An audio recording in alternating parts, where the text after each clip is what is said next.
Welcome in, everybody. Today is the 3rd of September. It's Thursday, 2020, and this is a live video, unscripted, unrehearsed. Who knows what's going to happen? Sure is exciting. Today, I've got some more motherboards from Amazon Warehouse. These are returned motherboards. Customers bought them. Who knows what they did, and they returned them. And the benefit of buying a used motherboard, if you're experienced, is you can often get a good deal for something a novice user might have overlooked or bought the wrong part. We don't know why they were returned, or they could be bad. That's why this is not an ideal practice for a novice user, because you won't know if you did it wrong because you have no experience, or if the product you purchased has a problem, which is more likely on returned products because you don't know why it was returned. There may also be some missing pieces, and Amazon often doesn't guarantee you'll get everything. But Amazon does take full returns for any reason, and if you have some experience and you know what to look for, I think you'll find more times than not the motherboards were either ordered incorrectly, or the end user didn't know what they were doing, or in the case of Gigabyte motherboards, somebody fat-fingered the date in the BIOS beyond a 2038, and there's a 2038 time clock issue. What is it, 64 to the power of 2? It's a 64-bit system. Anyway, it creates a mathematical issue that we'll have to deal with at some point in the future, but every motherboard manufacturer won't allow you to do that, except Gigabyte. And they've addressed it on some of their modern motherboards, latest BIOSes, and others, I guess until people complain, they're just leaving it. So if you just, first of all, if you're a novice builder, you have no reason to go into the BIOS. But if you're buying the used motherboards, and they are from Gigabyte, definitely first step, check that BIOS, and then update it to the latest if it doesn't already have that. Now, we've already gone through 3 or 4 used motherboards, and one looks like it's got a slight bent pin. I haven't had time to look back at it, but it boots.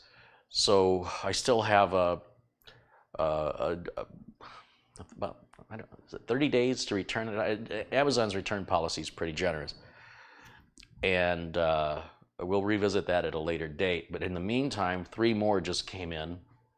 They're all H370 HD3s. And we'll see if we get the I/O shield, we'll see if we get the documentation, we'll see if we get the SATA cables, and then we'll see if there's any obvious damage to the board, or in particularly the socket is what we're mostly concerned with. So that's what I'm going to do today. I'm hoping not to go all night tonight, but you never know what's going to happen here. I want to thank Madi Yoel and John Jack Wilson for making this video possible, as well as others. Specifically today, this video, and as well as thanking the folks over at RoboForm for continuing their sponsorship here on the channel. I'm very proud to be associated with them, and there's a 30% off discount for all viewers at all times using the link in the video notes below the video. So, and I see Madi's in there, and he's already contributed $5. Thank you, Madi. And Dom Parada contributes $4.99, and he says, "Carrie, you look like Jack Torrance." Am I getting that old? He says, "It's been a while since I paid my dues. Thank you for the live streams and have a great vacation." Well, I got a lot of work to do before I can go on any vacation, but thank you. I appreciate it. And I've got some parts out here, just some used parts to go on a used board. And I have to Google a picture of John Torrance now, if he's who I think he is. No, he isn't. Jack Torrance. I see what I did there.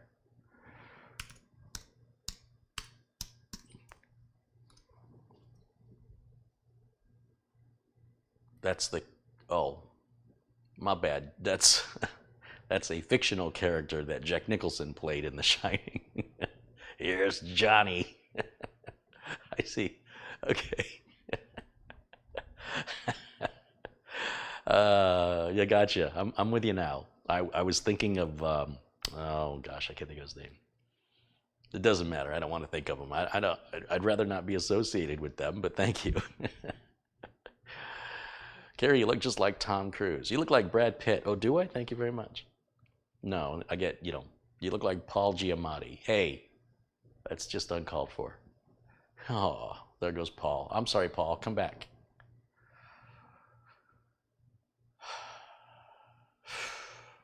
Has nap face. I have nap. I haven't had a nap. I don't nap.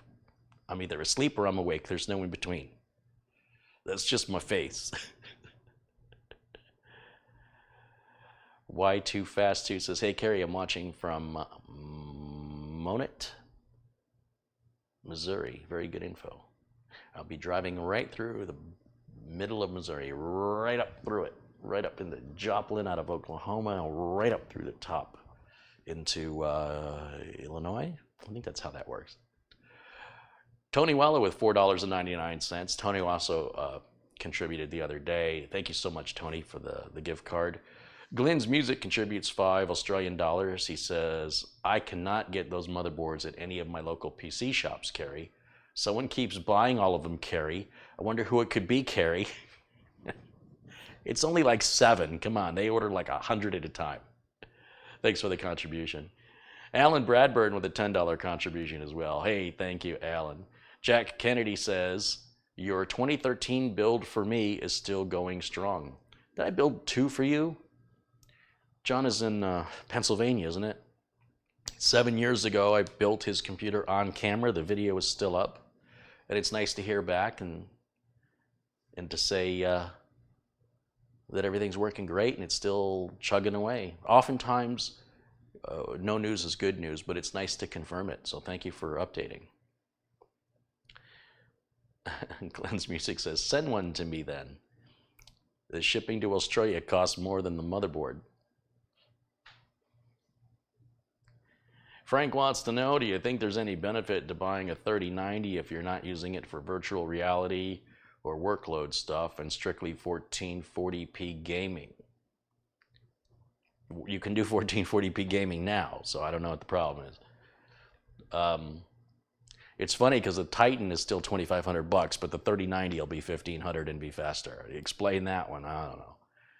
We're all speculating about product anyway. I mean, until somebody who isn't taking Nvidia as a paid sponsor can actually honestly review it, we don't know what it is. And it's going to be months before you'll be able to get your hands on one. It's not like it's, even if I told you yes, you can't get one. So, and you're probably not going to be able to get one through this year, likely. So I wouldn't worry about it. But thank you for the question. Here's another contribution from Madi. Thank you again from Madi Yoel. Madi's responsible for 4 computer builds on this channel, including one from Anthony Remus, which was a great opportunity. And apparently, the one Madi's been using more than the ones I built, which doesn't hurt my feelings at all. No, I'm glad he likes it. And Anthony does good work over at Remus Computer Solutions. Highly recommended. So $20 from Madi. Thanks for your generosity. Madi is very generous. Kelly Stewart, another very generous viewer. And a shout out to Kelly Stewart for his kindness and generosity as well. I have failed miserably at acknowledging him in the past. And Kelly, I need a BIOS update. Thank you. Glad I saw you so I could jostle my memory and remind me to give you a public shout out for the generosity and kindness that you've shown over the years. Alex Lewis with a $10 contribution says, this is a great channel and great content. Hey, Alex, thank you. Thank you for the contribution and the kind words. I appreciate that very much. You know, it occurs to me, last night somebody in the chat said, because everything was really quiet, the air conditioner wasn't running, there was really no background noise.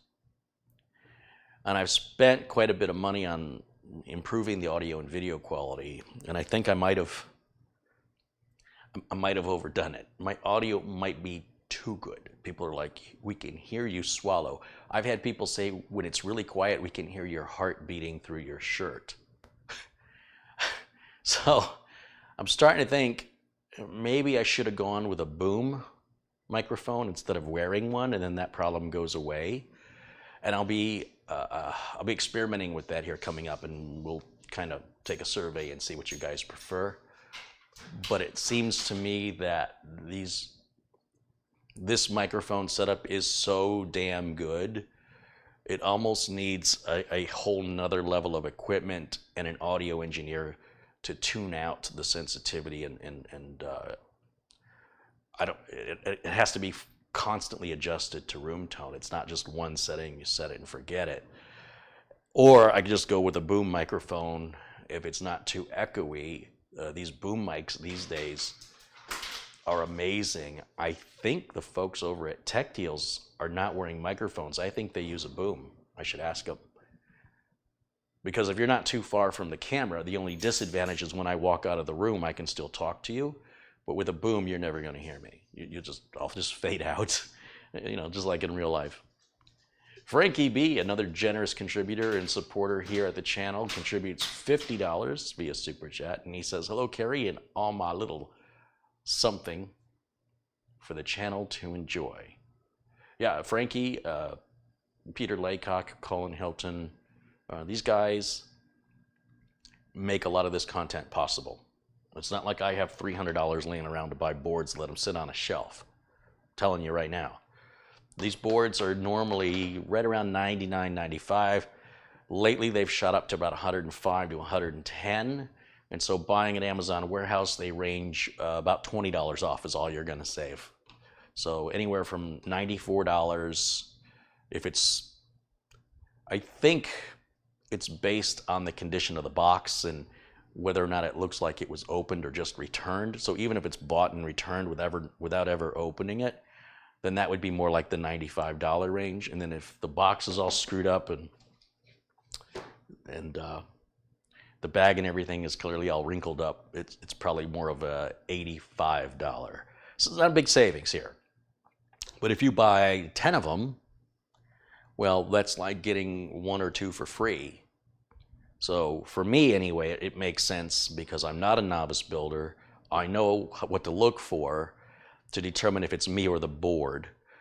And I'm not going to use real expensive parts in testing them in case they cause damage to the parts. That's part of the risk you take. So I had no spare power supplies left that were already unboxed. So I unboxed my last EVGA 450 BT power supply that came with black screws. So the cheap EVGA power supplies that are black with black cables come with black screws, and the expensive EVGA power supplies that are black power supplies with black cables come with silver screws. It doesn't make any sense. But I put the screws away because that's going to be a tester for a while. A viewer, I think this was Ryan, sent in some Celeron processors of different sockets, and this is a socket 1151 that has built-in graphics. And for our needs today, we're going to use that. And then I'm not going to use any thermal compound because we're just basically booting up and checking. We're not running a whole bunch of benchmarks. We want to make sure the machine boots and it appears to be working normally, and it'll go into a stack for a future build where it will be benchmarked when it's complete. And then beyond that, it'll have to go back to Gigabyte if there's a problem, because the regular motherboard warranty, which is 2 or 3 years, still applies regardless if you go beyond your Amazon warranty period. And I have a ton of these stock coolers. This one has a copper core on the bottom. Again, I'm not using any thermal compound. I just bought this power switch off of Amazon, and then I put a spare Gigabyte G connector on it. So all I have to do is plug this in and it should light up and function as a power button. It's a nicer, cleaner option for me if it works. Some folks have mentioned that this G connector won't universally fit on like Asus boards because it's got little, let me see if I can, it's got little pins blocked on it if you look very closely. And apparently they say there's some Asus boards that it won't plug into. But if you look at it from the other side, all you have to do is stick something skinny and pointy through there and poke a hole through the other side, even a small drill bit. Or I was on Amazon and they have these titanium toothpicks, and I think if you shove that through there, it'll force a hole in there, and then that way you can universally use it on any ATX or micro ATX motherboard. Because I am primarily using Gigabyte boards, I don't have any need or desire to take care of that today. So if and when that circumstance arrives, that's how I'm going to resolve it, or I'll just grab a different power switch and plug it in by hand like I've always done before. I like the convenience. I like that I could just slap that on there and everything's good to go. I don't have to pay attention to which pins I'm plugging into. It just perfectly fits on the connector. That's lazy for you. I mean, efficient. That's how efficient I am. I've got some spare RAM here, which I think is good. This is really intended for Ryzen computers. Usually it says something about Ryzen on it. This is just some, I don't know, Evo Spear from Guile.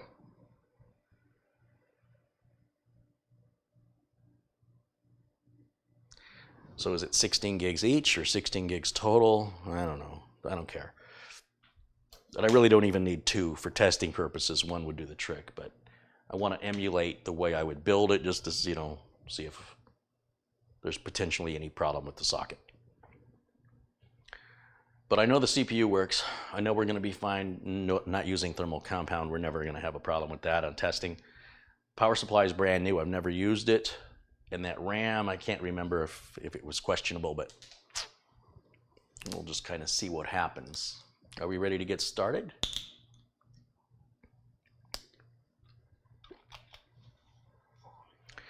Hey, there's Joe Bush. Joe contributes $4.99 and says, I'm thinking about the Sabrent Rocket as my main drive. Do I have any thoughts? Well, I just took a screenshot of the Sabrent 4 terabyte NVMe SSD that I'm using on my office computer, but I'm looking to see if did I put it on my network drive? Maybe I didn't. Just to show you how much data has been written to it, and there's a toolbox from Sabrent you can download to look at all the data on the drive. How many times it's been powered on, how many hours of use it's got, how many terabytes of data have been written. But it looks like I didn't move it over. I wasn't planning to talk about that today, but if I had it, I'd show it. It is the Sabrent Rocket NVMe that I have, 4 terabyte. But the image of its current status I don't have on my server. So it's still on the office computer, but it's running perfect. There's no problems, and I was just going to show you, but we'll update that. It's a little soon for an update anyway. It'd be shocking if it had a problem this early. I like Sabrent. I recommend them. I think they're a good value for the money, and the difference in speed between that and like a Samsung 970 Evo Plus is insignificant compared to the difference in the price, which can be pretty significant. But I'll keep you updated on it. Thanks for the contribution, Joe. Thanks for the question and the contribution. Thomas Tidwell contributes $10. He says, help with the pups. Having a treat, maybe a Coke for you. Hey, Thomas, thank you. That's kind. I had a Coke a little earlier today, and it just doesn't sound good to me right now. It must be something about getting old, because it just, I don't know. I barely drink it now. I drink about a third of it, and I dump the rest of it down the sink. But I guess that's good for my health, but then I drink more of the Gatorade, which costs me more money, and supposedly is just as bad with sugar. So today I'm trying to be a good boy and drink some water, and spring water, not that purified crap. Because I'm a water snob. Hey, if I'm going to drink water, it's going to be good. And if I was rich, it'd always be Fiji water, because that's how much of a snob of water I am. Okay, motherboards. We got to start somewhere. We have 3 to test. These tests usually go pretty darn quick. First question is, do we have everything in the box? Because if we don't, well, here's what I would do. If one of these boards was missing a critical part and another one of these boards was bad, I would take the critical part from the bad board, and then I would send the bad board with the missing part back to Amazon, and I would say, board is bad, part is missing. right? I mean, why not swap out, make a donor out of it? I mean, they're sending it back anyway. It's not coming out of their pocket. So this one, if we open it up, this is how it's sent to me. Oh, that is not good. So there's our I/O shield, which is not in a package. So that tells us it has been used. Remember, I always warn you about this grounding strap right here. You see how that's bent down? That needs to be bent out. You see, it's blocking the USB port that way. It's got to be. How am I going to do this? I got to bend that up like that. So we took care of that right now. The SATA cables look like they're never been opened or taken out, which is good. This concerns me. This is not an accessory. What? Okay. I don't think Amazon's even doing anything to test these boards. It looks like, however, the customers sent it back. They sort of look at it, go, yeah, it looks like it's all there, and then they resell it. That is very, very concerning. This is a very important piece, and it's intended to protect the motherboard when there's no CPU in the CPU socket in the motherboard. The CPU socket has 1,151 teeny tiny little delicate pins that are, you look at them wrong and they'll break. Like, they're that fragile. This is, you don't just read what it says. Do what the customer and Amazon didn't do and just read the damn thing. What's it say at the bottom?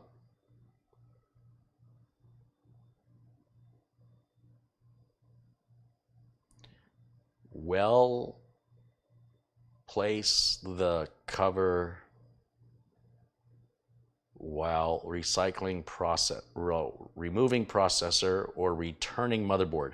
Put this cover back to protect those pins. When the CPU is in the socket, there's no damage to the pins that can happen. When the CPU is out of the socket, then you cover this so that no damage can occur. So that's concerning because those pins are very tiny. There could be damage you cannot see with the naked eye.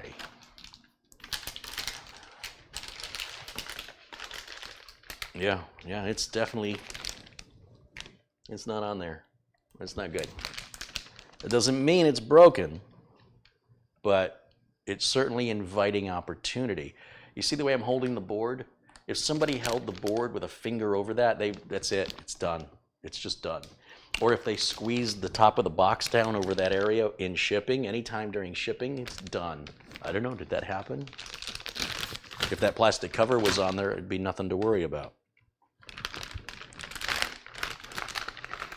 So then, oh gosh, that doesn't look good. Okay, so the next thing I want to look for is to ensure that the little M.2 screws are included with the board. And on this board, there are 3 of them. There is one right here at the bottom that runs at half speed. This one up here, which is for a laptop style Wi-Fi adapter card that goes in there. And then this one way up here, and I see the screws are there. The screws and the standoffs are there. So the board looks complete, but that socket, actually the socket looks pretty good. We can't really see it until we open it. I don't want to open it just yet. So you just don't know what you're going to get if you're buying used or returned motherboards from anyone, especially eBay. At least with Amazon, I know I'm going to have good customer service. With eBay, the seller could say, well, that's not the way I sent it. And then you go to PayPal and say, the seller ripped me off, and PayPal says, well, you know, they shipped it. They see the tracking number. I see it was delivered. And then you're in a fight for, you know, saving $20. It's not worth it. Everything else about the board looks fine. It's not scratched or damaged in any way that I see. Everything just off the cuff looks pretty good. Yeah, and we're not hooking up any storage on this because well, I suppose I should. I should install Windows on it just to make sure the board functions, but I want to kind of get through this a bit quicker tonight. So let's open up the socket, and now we can really see what's going on with that. We might have just got real lucky here. We're looking for any sort of, you see the pins are so tiny. What we're looking for is just a different type of reflection. You see half of it's very shiny and half of it's very dull. And what we're looking for is any part of the shiny area that's dull or any part of the dull area that's shiny, right? That just indicates a pin is not reflecting light the same way. Of course, a magnifying glass or magnifying glasses, something that can really get you a close-up of that, may help identify a bent pin. Trying to fix them, I don't know. I mean, I did get this, Amazon sells these titanium toothpicks that I mentioned about using to poke holes in that little plastic connector. And, you know, titanium should be pretty hard to break. And if you get 2 of these for like, I don't know, $10 or something. And if I unscrew this, you'll see I have this little titanium toothpick. And that may be delicate enough if you want to get in there with some magnifying glasses and you're really delicate and careful. Maybe you might be able to straighten it, but you'd be my hero if it worked. You need something really delicate like that, really something sharp. And this has a lot of uses. You know, it's a toothpick. You can poke holes. You can adjust little tiny delicate things. And it's practically indestructible because it's titanium. So I should put a link to this in the video notes if I remember. I just got these the other day. So I have one here and one at the other studio the next time I go over there. And I'll leave it there. And that's exactly why I've got it. It isn't necessarily for the toothpick part, but you know, I won't be surprised if I use it after eating some corn on the cob or something. Give me that titanium toothpick and rinse it off under the sink and we're good to go. Just won't loan it to anybody. Chet Karen has contributed to $2. Thank you, Chet. I appreciate that. I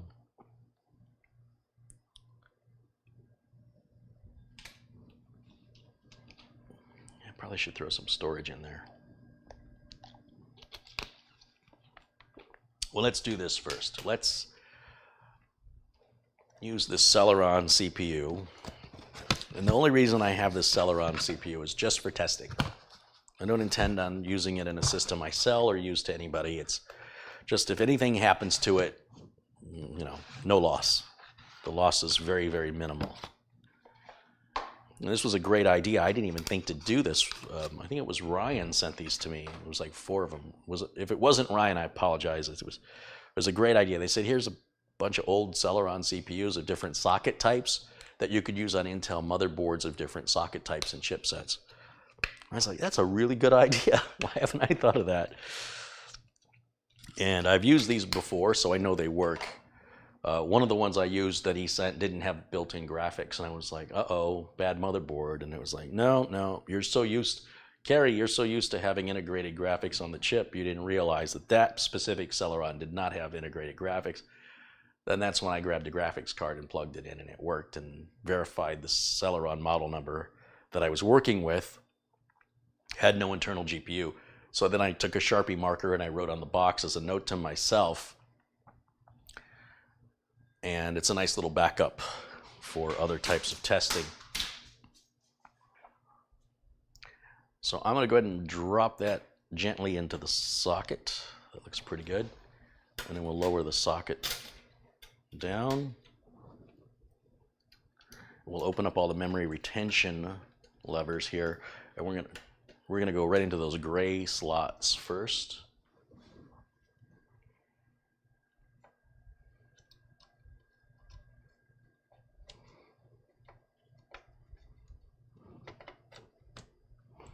Probably not the best angle to show you.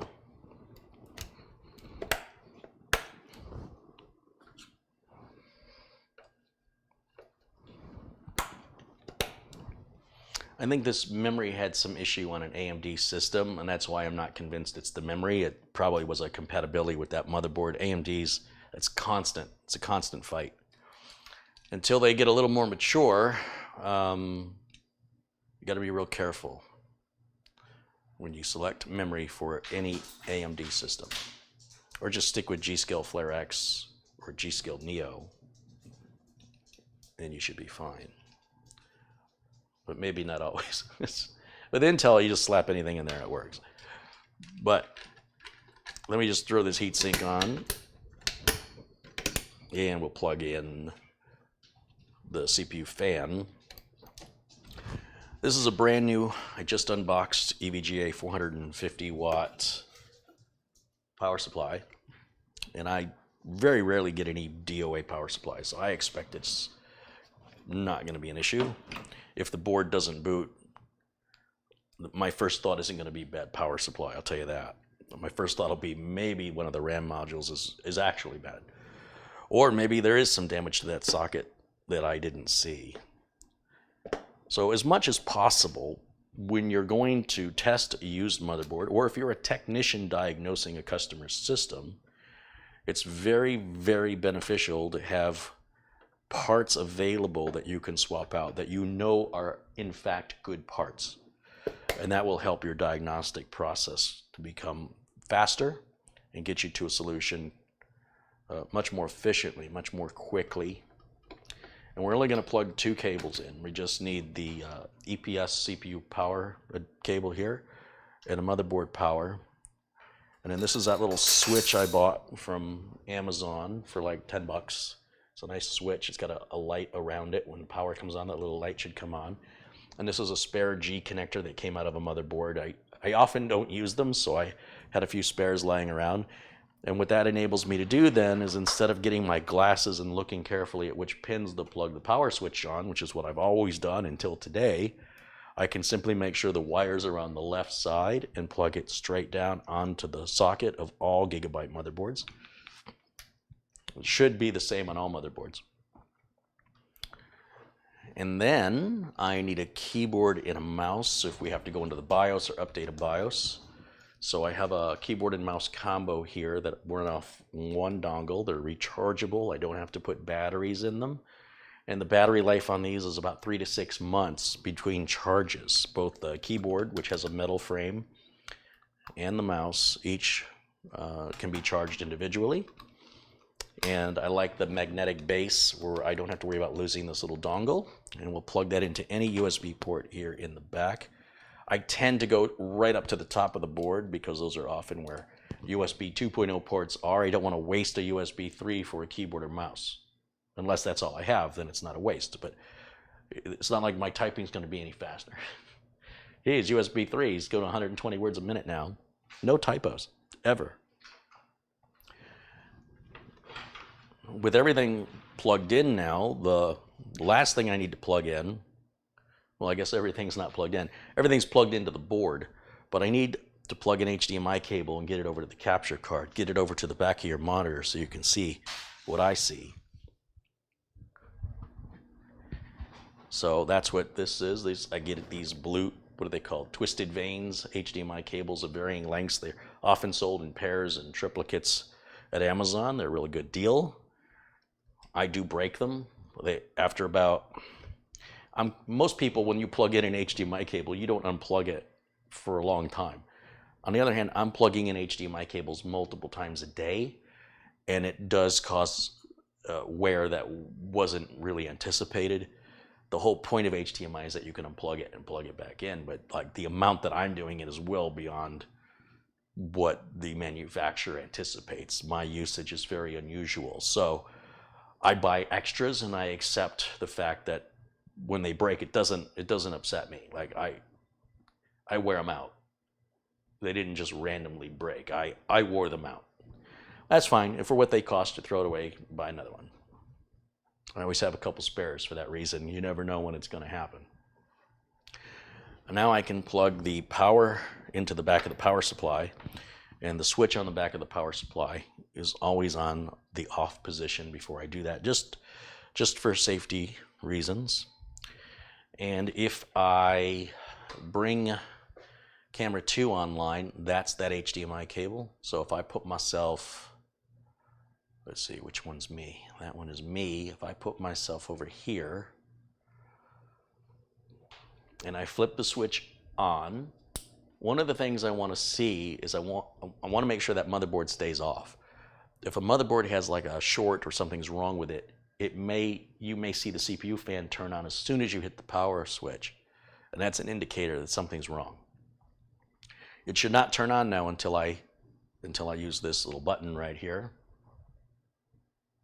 And if I press this button, this is the first time I've ever used it, I should get a little green light or blue. I don't know what color the light is, but I should get a light, which normally I just hit a switch. You know, I don't hook up the lights. But since that's all one connector, I mean, why not have the lights? I'll take it. Are we ready? Why you're seeing no signal is that there's no signal coming out to this cable. There's no data flowing through it because the machine's off. Let's change that now. Ooh, the whole thing lights up in blue.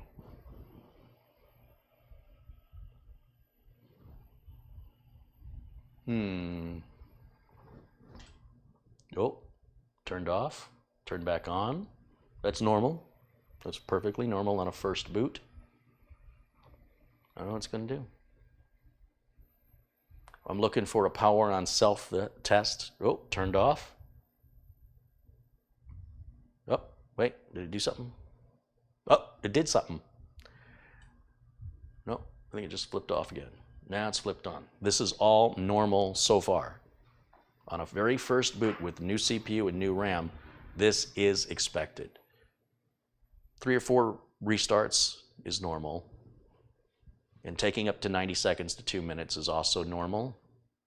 It shouldn't go beyond that. If it just keeps doing this forever, then we have a problem. But you can see it says the BIOS has been reset, which is a good sign. And we can check what version of BIOS we have. With a Gigabyte motherboard, you just move the right arrow. At the very top, it says MIT, highlighted in yellow, top left. I'm going to hit the right arrow, and that's going to move me to System, and it tells us that the BIOS version is F14, and I'm going to check that date. The date below says, see right down there where I'm highlighting? It says it's September 4th. The date looks good. So we don't know why this board was returned. Oh, why did that happen? So the whole system just shut down. That's no good. That is not good. So, let's do that again. Let's go back. Let's load the BIOS defaults. Load optimized defaults. Yes. And then move the arrow key up and save and exit and enter one more time to confirm. Just in case there's any overclocking, overvoltage, anything that might cause that system to restart. And that's why you want to take your time, do this slow. We know if you were to go to Gigabyte's website for this motherboard, you'll see the latest BIOS is F15C or something, which I have already downloaded because of the previous boards. So we do not have the latest BIOS. However, the machine rebooting like that was a little disconcerting because if I was in a hurry and immediately started upgrading the BIOS, while the machine restarted, we could brick it. I would just send it back to Amazon anyway. Or if I want to keep my deal, I could mail it to Gigabyte with an RMA under warranty, but what it'll cost me to box and ship it will pretty much break me even on the cost of a new board. On the other hand, Gigabyte will be sending me a new board. So then it's even Steven, except for the delay in time, where if I'd have just bought the new board from Amazon, it probably would have worked right out of the box and I'd be up and running in a couple hours instead of a couple of weeks waiting for my board to be received by Gigabyte, and then for Gigabyte then to return a board back to me all through regular ground postage, unless you want to pay for expedited or cross shipping, in which case now you're exceeding the price of a new board that would have arrived in maybe a day or two from Amazon or Newegg, maybe 3 days at the slowest. It doesn't seem to be turning off anymore, so I don't know what that was all about. It was a little worrisome, but I'm going to go ahead and update the BIOS. I have the BIOS file on this flash drive, which I'm now going to plug into any USB port. You'll notice I don't have any printers plugged in. I don't have any other USB, internet, nothing, because I don't want that to interfere with my testing. We don't need any of that for testing. Now, if I'm patient, that BIOS may be recognized, or the flash drive that I just plugged in may be recognized within about 30 seconds. If it doesn't happen within 30 seconds, then I'll have to restart the computer. The way I can tell is I can use the mouse and go down here to this down arrow and select, well, my video is covering up where I'm trying to go. Let's see, is it F7? No, that's not what I want. I need to remove my video so I can see what's behind it. So I am in easy mode, I guess. I want to be in classic mode. Then I want to go over to the right. It used to be over here. Some BIOSes from Gigabyte are laid out a little different, but down here it says Q flash. See how that was hidden? I had to move the mouse. See how that goes away? It's Q flash. Update BIOS. It does see the flash drive with the BIOS, current BIOS version. Double click it.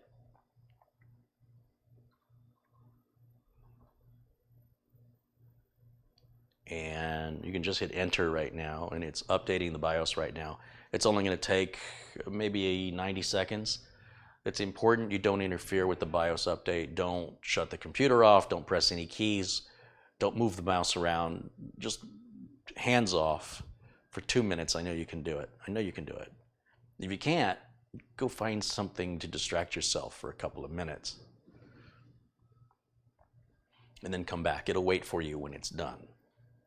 If you lose power while this is happening, if for some bizarre coincidence something were to happen to cause your home to lose power, you may brick the motherboard in the process.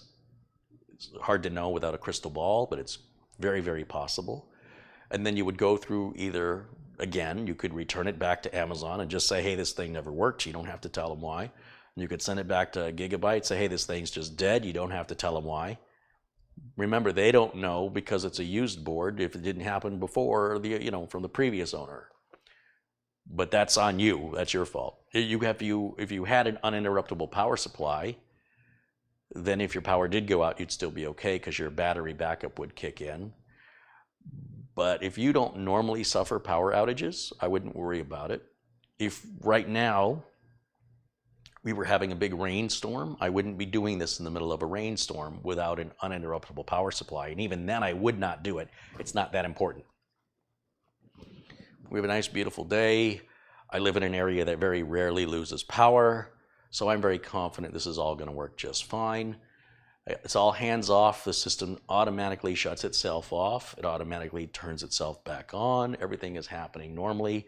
I keep my hands off of it. Don't touch it until it brings us back into the BIOS or tells us there's no boot device. It's flipped off again all by itself. That is normal after a BIOS update. It is back on again.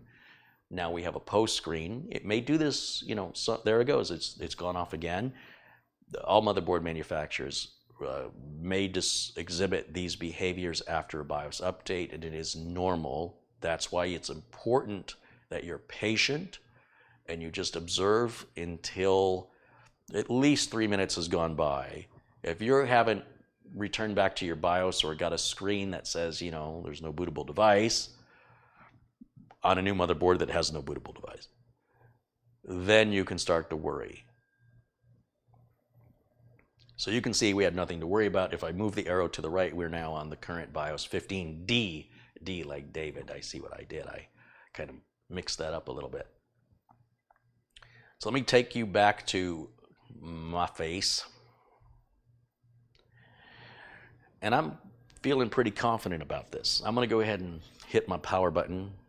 See my glowing power button? I'm so happy it's glowing. Tap it, and the machine goes off. And now I'm going to take that flash drive out and set it aside. And I'm feeling pretty confident. I'm feeling pretty good about this. It doesn't take very long to install Windows 10, so let me just, I don't know, We don't even have to do M.2, but because when I build this system, I will be using M.2,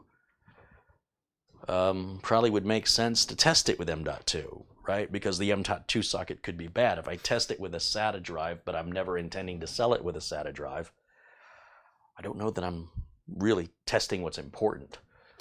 On the other hand, if I'm not testing the SATA, that's possible that could be a problem. So no matter which way you go with it, until you actually use it, that's your best test. But we can at least look for the basics right now, look for anything obvious, and nip it in the bud right now while I'm under the return period for Amazon, where I don't have to pay for the shipping, whereas if I was sending it back to Gigabyte, I would have to pay for the shipping. That's why I'm rushing through this, is I want to get through this quickly. I'm looking for a spare drive I can use. I know I've got a spare M.2 NVMe somewhere. What did I do with it? I've got one here somewhere. I thought I was all ready to film today. I thought I had everything I needed. But as you can see, I was optimistic. Oh, yeah, here we go. This is perfect. This will be perfect. This is a... This is an old, I've shown this on video a few times. You guys that are regulars to the channel will recognize this. This little guy, that's the Western Digital Black 500 gig drive. I don't normally, for myself, use 500 gig drives. I'm 2 terabytes, minimum 2, that's it, flat out. Well, I'll take it back, minimum 1 terabyte for the price. A 1 terabyte NVMe drive should be about $100. Maybe 110. You want to go to 2 terabytes, should be about 200, 220. Unless you want to go real fast, then it can go to 370 for the same 2 terabytes that's ultra fast, which is the price of the current price of the Samsung 970 Evo Plus, which is one of the fastest NVMe drives you can get for PCIe Gen 3, which is all Intel supports right now. And even AMD only supports PCIe Gen 4, and those drives are a bit more money. And the result is, instead of going 3,600 megabytes per second on your reads, you can go 5,000. What does that mean? It means instead of waiting 14 seconds for your system to boot, it'll boot in 13.7. You reach a point of diminishing returns where things stop becoming practical unless you are some extreme user. But for regular folks, I like to say normal, but what I mean is regular folks, they won't notice the milliseconds. I'm going to flip this power supply in the off position, and I'm going to just quickly put the M.2 drive into the socket.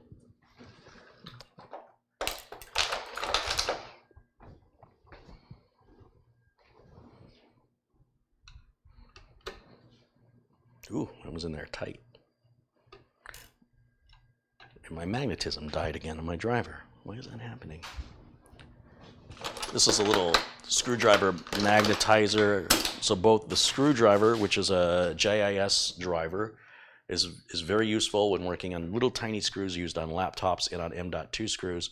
This is made by a company called Hosan. And the driver, if you can find just the driver, it's $10 on Amazon. But they also sell a whole kit with different sizes. But this is the D550, I think.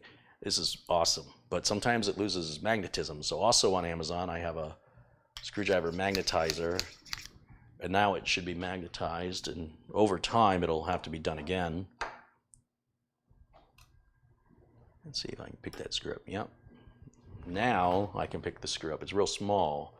So having a magnetic driver is critical. You'll see I've got the screw upside down because it was laying on the board. When I took it out, it just fell. It didn't stay stuck to the screwdriver. But using a Phillips number 1, it won't fit that well. A Phillips number 1 can work in a pinch, but it's easy to strip out the head of the screw. Using the JIS driver, it just works so much better. It bites in there. It's the way it's intended. It's the right tool for the job. And for $10, you know, it ain't exactly going to prevent you from going to a good college.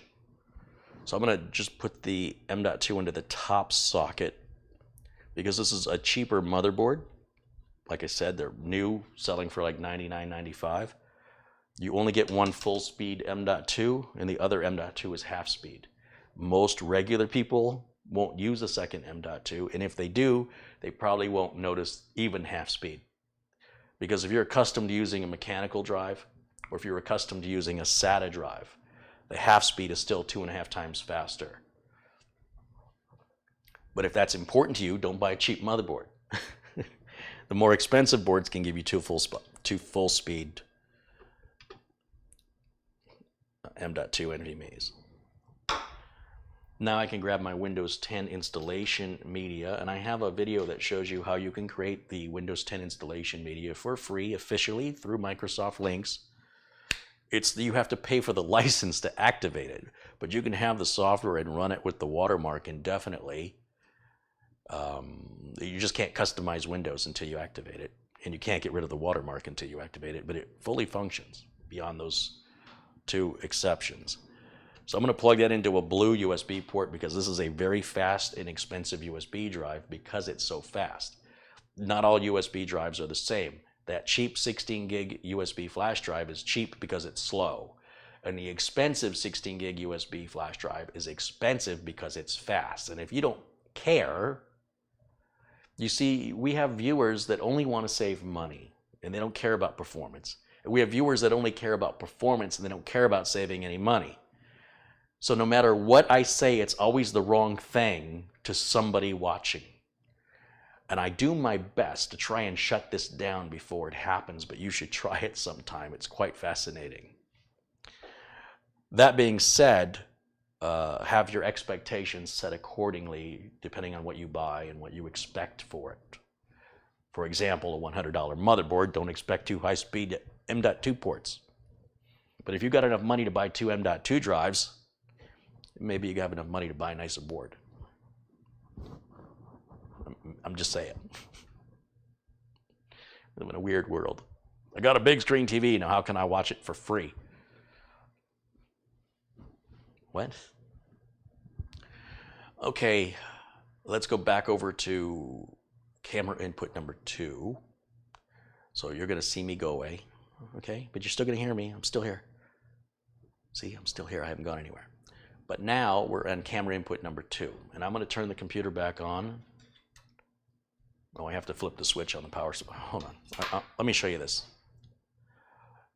I always work on the system with the switch on the power supply off. It's a safety precaution. Somebody might say, well, you don't have to do that. There's no harm in being safe.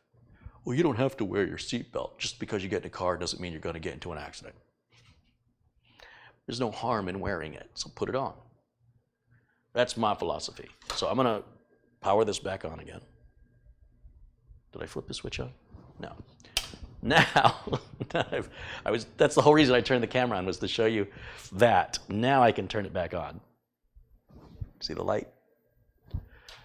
And now we'll flip over to camera 2, which is the output of the motherboard. And it should just automatically boot to the Windows 10 USB media without me changing anything at all in the BIOS whatsoever. And there it is. It pops up very quickly, and it's probably, even with the Celeron processor, it's probably going to be one of the fastest Windows 10 installs you will ever see. This is all live, unedited, and unscripted, and it's an untested, used motherboard. So if there's going to be a problem, see right down here it says I don't have a product key, click that. If I don't have a problem with the Windows 10 install and it completes successfully, that doesn't mean the board is error-free, but there's no reason to be worried that there would be an error. Like if we get an error in this process right now, then we have a problem. It could be one of my RAM sticks too, because I had a problem with this RAM on an AMD board, but I think it was the AMD board being fussy, which is very common. But other than that, if I knew I was using known good RAM I've tested and verified, and the Windows 10 install doesn't successfully complete, then I have a bad motherboard. I know that right away. It could be a bent pin on the socket of the CPU that I didn't see. Anything And at that point, I have to decide if I want to return the board or if I want to RMA the board back to the manufacturer. And if we successfully install Windows 10 and everything works exactly like a new board would work, then I can reasonably expect that board to function like a new board. Like I don't have any more suspicion about it. At that point now, the odds of it failing are just like the odds of a brand new board failing. But I don't know until the board is actually into the hands of the customer. You understand? Because you can simulate reality all day long, but until the customer has it and uses it, that's the only test that matters. We had a couple more contributions come in, and so while we're waiting on this, let me give a few shouts out here. Let's see, what have I missed? LHB Gaming contributes 5 New Zealand dollars. Thank you, LHB. He says, you are my mentor and got me started. Thank you so much. You know, the 5 New Zealand dollars is nice, but telling me I'm your mentor is even better. Thank you. Rick Lakes contributes $10. Just got home, he says. It's a 27-mile bike trip. I hope all is well with you. You know, Rick, I used to ride my BMX-style bike in the 80s before I got a driver's license, and it was how I got around everywhere. And then I got a driver's license, and I stopped riding my bike and got fat. So I said about 4 or 5 years ago, I'm going to go to Walmart and buy a nice, adult bike. And I did, and it's been in the garage. I tested it. I took it out to the mailbox, took it to the end of the block, brought it back about 2 or 3 times. It's brand new. One of these days. I'm going to get to it. Bryant Burns with $1.99. Thank you, as always, Bryant. Eddie Sawyers. Hey, Eddie. He contributes $1.59. There's my good buddy John Yasuda. He's contributed $25. Generous as always. Thank you, John. He says, I'm stress testing while watching your stream. Thanks for your help so far. Have some Coke and a Gatorade on me. Thank you, John. I got your voicemails. I just haven't had time to call you back. You know what, John? When I have a minute, we'll go back into the BIOS and we'll take a look at what those CPU voltages are. I built a machine for John, and John recently picked up, the machine's been working good, but John recently picked up Microsoft Flight Sim 2020, and now his CPU is overheating and the machine is shutting off. He's got a 9700K on a Gigabyte Gaming X motherboard, and he's had it about 2 years, I want to say, and it's been running fine. But I guess when he was playing Tomb Raider, he started experiencing these random shutoffs, and he decided to put some temp monitoring software and just see what the temps were. See, he wasn't just watching the temps for no reason. He's trying to figure out, why is my machine shutting down? And he saw the CPU temp climb to 101 degrees just before the machine would shut off. Now he's got a Mugen 5 on this 9700K, and I suspect his CPU voltage is too high. And he did update the BIOS to the latest BIOS, but I think the latest BIOS is overclocking or overvolting his chip. So now the mission I have put for John, because he lives far away, is for him to manually adjust those CPU voltages or to go back to a previous BIOS if possible, because I think the new BIOS is causing an overvolt. I know the Mugen 5 cools a 9700K easily, so if it's running stock. If you guys have any thoughts on that in the chat room, please offer your thoughts, because I don't know everything clearly. All right, so we're just at the part here of the Windows 10 install where I need to just kind of complete a couple of questions. And I always do this the same way. I'm in the US. I have a US keyboard. I don't want a secondary language keyboard. It wants me to connect to a network. This is why I do not plug it into the internet. It will force me without a choice to create a Microsoft account. Now, if you have a Microsoft account, it's no problem. But if you want a local account, you have to click down and you got the little tiny words down on the left. And you're going to have to tell it twice. I don't have internet. But no. I said no. So you click it again. So we have to give this a name. This is just a test, so we'll just call it test. enter, no password, enter. I turn all this stuff off, but it's a test. I don't know why I'm doing this because I'm just going to format it and start over again, but whatever. This is how I do it. So it's a habit. Hit accept. I leave location setting on so it'll set the date and time for me without me doing it. And if you have a daylight savings, which I don't do in Arizona, but everybody else pretty much does, it'll automatically adjust. Whereas you, if you turn that option off, you'll find your clock is off by an hour twice a year until you change it. Then it wants to know if I want activity history. No. Well, you want to use Cortana? Not now. And it'll say, hi. We're getting everything ready for you. That's nice of you to do. Everything's functioning beautifully. I think I got really, really lucky that the people handling the board, including the customer who returned it without the plastic cover, the Amazon employee who said, oh, it looks like it's all there, put it back up on the shelf, as put it listed as Amazon warehouse, didn't mishandle it.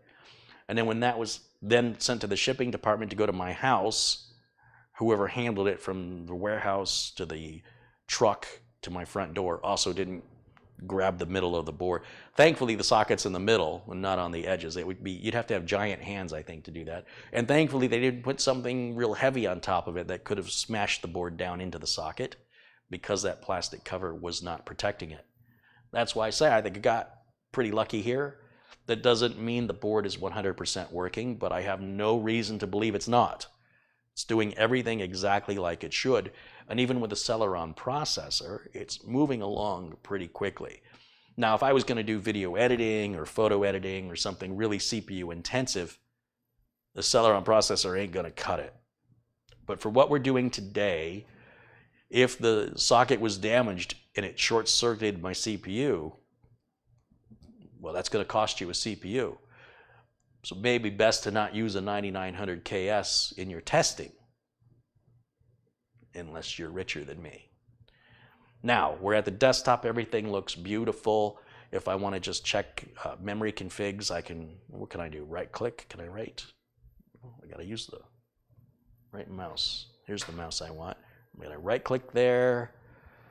I don't know what is under settings, system. Where's my system information? Is it about? I don't even remember where yeah, here's what I want. Ooh, that's 32 gigs. Those are 16 gigs a piece. Geez, that's awesome. There's our CPU, Celeron G4900, running at 3.1 gigahertz, which isn't a slouch, but there's no hyper-threading on it. And I don't think it has a lot of cores. You could spec it, I don't care.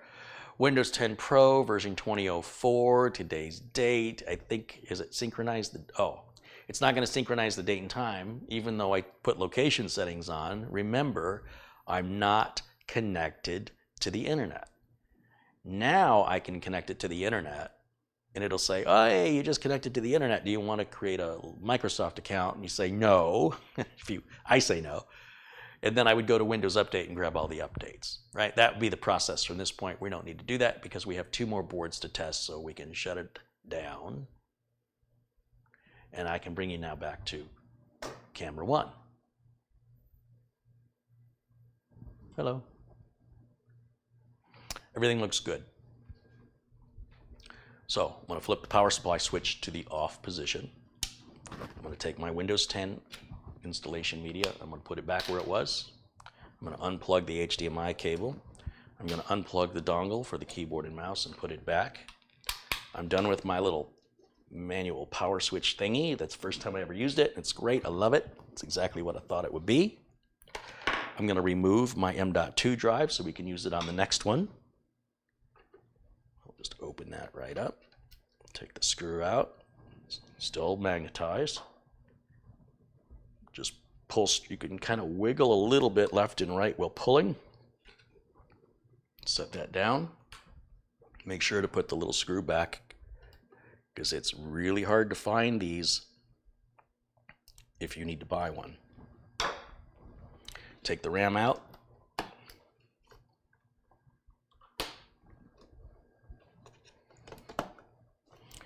And then to prevent any damage from these little catches being caught, I'm just going to close them all. Now to remove the CPU heatsink, we're going to unplug it. and I'll use a flat blade driver to twist those little plastic towers in the direction of the arrow. When you turn the little plastic towers in the same direction as the little arrow, that's how you remove it. I've seen first-time builders, they immediately turn that in the direction of the arrow, thinking that's what you have to do to install it. The way it comes out of the box is the way you install it, and that's with these little plastic towers in the opposite position of the arrow. So 1/4 turn on each one of those, and what that does is it's like a clickable pen. You know, you click it once and the pen stays, the ink, you know, the little part of it, the ink cartridge pokes out the bottom, and then you click the top and then it tucks back up in the pen. Well, that's what this is doing. When I turn this to the left in the direction of the arrow, which is counterclockwise, I can now lift up on each one. See, before they wouldn't pull up because they were locked. That's what that arrow unlocks it, and then you can lift and pull that up. And now I can gently lift the CPU fan off. And because I didn't use any thermal compound, you'll see we don't have any heat issues. We weren't doing anything CPU intensive. There's no danger there. I can now carefully open the CPU socket and gently remove the CPU from the socket. And this can be a little tricky if you have sausages for fingers, or maybe if you're, you have long fingernails, they can get in the way. So just what I try and do is lift up one side and push it against the edge. Don't push down. Push it up against the edge, and then see if I can just kind of grab it from one side and lift it straight out without ever pushing down, because that can cause damage to those little delicate pins. I'll set the CPU aside. I'm going to close the socket, and I'm going to immediately put that little plastic socket cover on it now. The socket cover generally only goes on one direction, and it's typically with the little pull tab at the bottom of the socket. So once you line up the bottom, you should be able to push the top on. I don't have to worry about that. Now my anxiety is gone with the CPU socket. And now I'm just going to unplug the power supply. And I feel real good about this board. This had me worried, but I'm not worried anymore. See, knowledge is power. When I didn't have the knowledge, all I had was imagination, and that led to fear. Fear is false expectations appearing real, F-E-A-R. The idea that our imagination is filling in gaps for information we don't have leads to anxiety and sometimes unjustifiable behavior that's only happening in your head. So until you actually know something, you don't know if you should be afraid or not. So the only way you're going to know is to check it. For example, somebody might say to me, Kerry, I just accidentally touched my CPU. I know you say not to touch the top or the bottom. Did I ruin it? Plug it in and see. I mean, you probably didn't, but well, how would you answer that question? I don't know if you ruined it. The only person that knows if you ruined it is you. And the only way you're going to know that is to finish your build and turn it on. Anything I have to say about it is irrelevant. Yes, you did. Yeah, you ruined it. I don't know.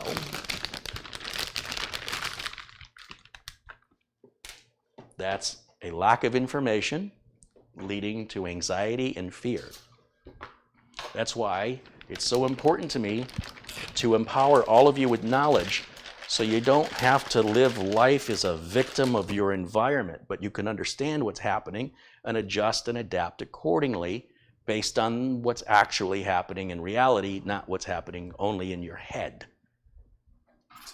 I/O shield, going to have that. This is good to go. Phew. 1 down, 2 to go. Hopefully these other 2 will go quicker since I don't have to re-explain everything again. Or do I?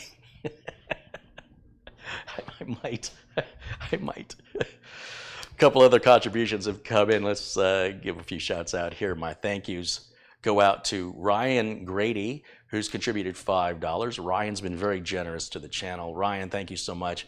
He says, here is for the computer sensei. When I worked last night, I talked about my job at Best Buy, and I can tell you stories about this experience for probably 2 days nonstop, if I can remember all of them. The electronics tech I worked with, I mentioned his name was Aaron.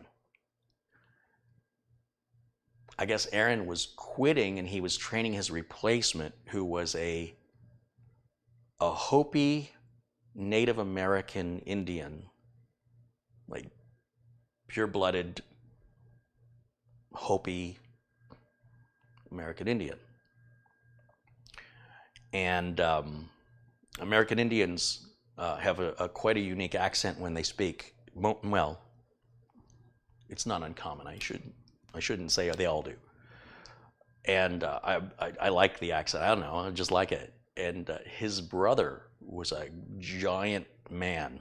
He had a big brother in every sense of the word. And he would come into Best Buy, where me and his name was Phil. The gentleman that I worked with. I don't know his brother's name, but his brother was a very big, almost like Samoan big kind of guy. They're all Hopi Native Americans. And he would see me, and he would be looking for his brother Phil. And he knows I'm the computer guy. And in that really unique American Indian accent, he would say to me, "Wizard, is Phil here?" I can't even do it. I can't do it justice. But that tickles my brain that the name, like I'm thinking I would be runs with scissors. So for him to just call me Wizard was like a great compliment to me. Like, wow, that's cool. Because that's not what I imagined my name would have been. I'm so self-deprecating, but every time he did it, it would just, every time I heard it, just the way he said it, "Wizard, is Phil around?" I was like, I always look forward to that. I don't know why. It just, something about the dialect, and I've never heard that before. I've never heard anybody address me like that, and I just thought that was pretty cool. But I'm amused by simple things. I'm a simple man. So Ryan called me Sensei. Wizard was the one that felt really good. But thank you. Wasang has contributed 2 SGDs. I think I got a shot for that. What's an SGD? SGD, is it Singapore? Am I using the wrong keyboard? Of course I am. SGD, Singapore dollar.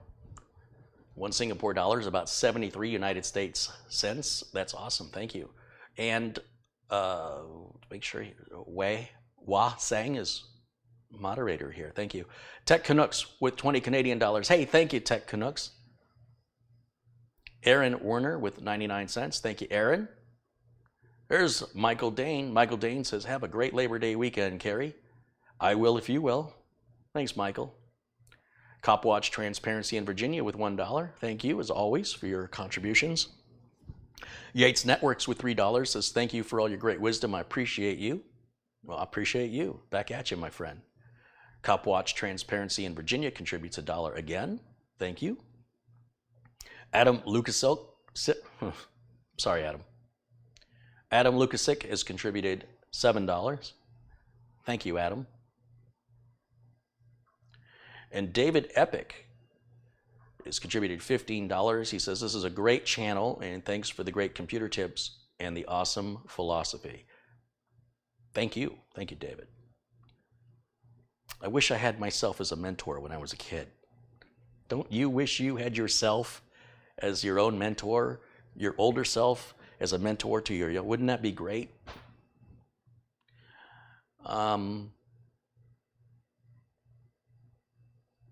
I'm caught up here. So let's get back. Duze says, Carrie, will Malwarebytes ever sponsor your channel specifically for a succulent discount? You know, when companies get big like Malwarebytes, what they'll do is they just have this boilerplate.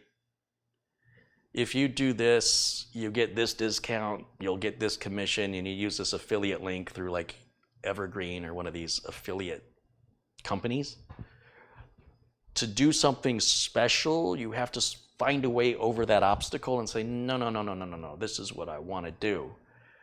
And I haven't reached out to them because we haven't always seen eye to eye, especially when they released a bad update that caused a really bad situation for me where I was basically fixing computers for free on behalf of Malwarebytes.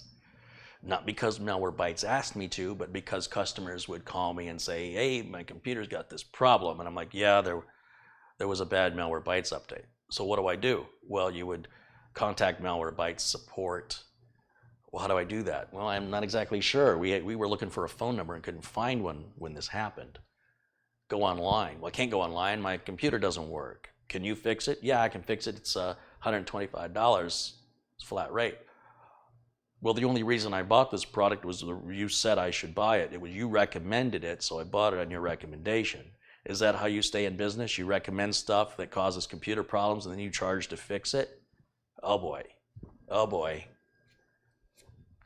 So I ended up doing the work for free because it was the right thing to do for my business. And I was really, really upset. And I basically, Mike Smith also was really upset. He was in a similar situation with his clients. Mike already had a relationship with somebody inside of Malwarebytes. But Malwarebytes heard me and Mike talk about it. And they didn't reach out to me, but they reached out to him. And Marcin, who's the creator and the owner of the company, he's like the big boss. And there's another guy who I know and really like a lot. His name is Alex. I can't think of his name. He founded Sunbelt Software and created Viper. And he's now sort of on the committees of some companies to help advise them and guide them. Oh, I can't remember his name. He's a super cool dude. I really like him a lot, and I haven't talked to him in a long time. So I'm on friendly terms with Marcin and of course with Alex. But the technical people, the people responsible and like PR and stuff, certainly weren't fans with me when I was telling the giant YouTube audience about my situation that isn't my fault, and I don't have any choice but to fix it at my expense and my time in order to just save the reputation of my company. And all I did was recommend it. I didn't even sell it. I didn't sell Malwarebytes. I didn't make a profit from it. I just said I recommend it. And people would buy it on my recommendation, whether or not they were my customer. And then they'd call me and say, hey, this thing has a problem. Okay, this is what it costs to fix. And it's sort of like, oh, I see how this works. And I'm like, oh, no. One thing I'll tell you with RoboForm that has me a good peace of mind when being associated with them is they've never had an update that ever did anything like that. Never, ever. But Malwarebytes is an anti-malware product, so you're more likely going to sooner or later experience this from every PC security company when it comes to antivirus or anti-malware firewalls. Password security and password managers, on the other hand, in general have a good reputation. You don't hear a lot about others having issues either, for that matter. But regardless, it gives me peace of mind that there's no precedent for that from RoboForm. Could this other issue reoccur again with Malwarebytes? It's possible, but I assumed that they were doing better quality control checking before they were releasing updates. Malwarebytes was trying to release updates as quickly as possible to offer their customers the latest protection against threats that were, as soon as they were identified, and short-skirted the quality control. I didn't realize that was what was happening. And I understand why, but the result was something that defeated the whole point of having the product, which was to prevent your computer from crashing. So the product that you bought to protect your computer from crashing causes your computer to crash. That wouldn't have crashed if you'd taken it off. It's like having a battery backup system. An uninterruptible power supply has a battery. It's a lead acid battery, just like a car has, and it has to be replaced about every 5 years, just like a car battery. Whether you use it or you don't use it is irrelevant. What happens if you're too cheap to replace the battery in your UPS? It'll start causing the very problems, the reason you have the UPS. In other words, your system may randomly reboot itself, and you're going to get a tech support call, hey, there's something wrong with the computer you built me. And if you're smart enough and you go, wait a minute, do you have that computer plugged into a UPS? It's a very important question. If they say yes, say, do me a favor, unplug it from the UPS, plug it directly in the wall. Let me know if the problem still happens. Doesn't happen anymore. When did you buy that UPS? I don't know, it's been a few years. Yeah, you can't. You have to replace those batteries every 5 years, whether you need it or not. You are going to need it. And don't wait for the problem and end up spending all this money on computer diagnostics that nobody can replicate at their repair shop. And then you take it back to your office or your home and plug it in, and it's exactly how it was. And that's frustrating for everybody. You're like, I paid you to fix it. You told me you can't replicate the problem. I brought the computer to you. I waited for days. You said you can't replicate it. I bring it back and plug it in. What the heck? It's your UPS. It's old. If you didn't have the UPS, you wouldn't be having these problems. So sometimes the thing you buy to avoid the problem can cause the very problem you're trying to avoid. It's crazy, right?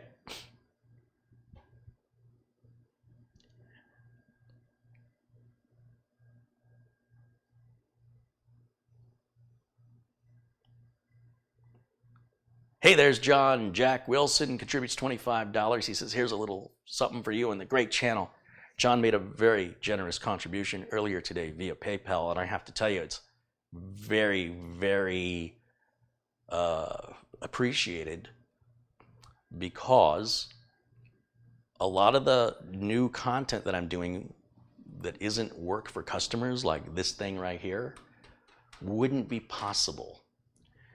And I've got another one I started building at the other studio that I can't wait to show you. It's in the process.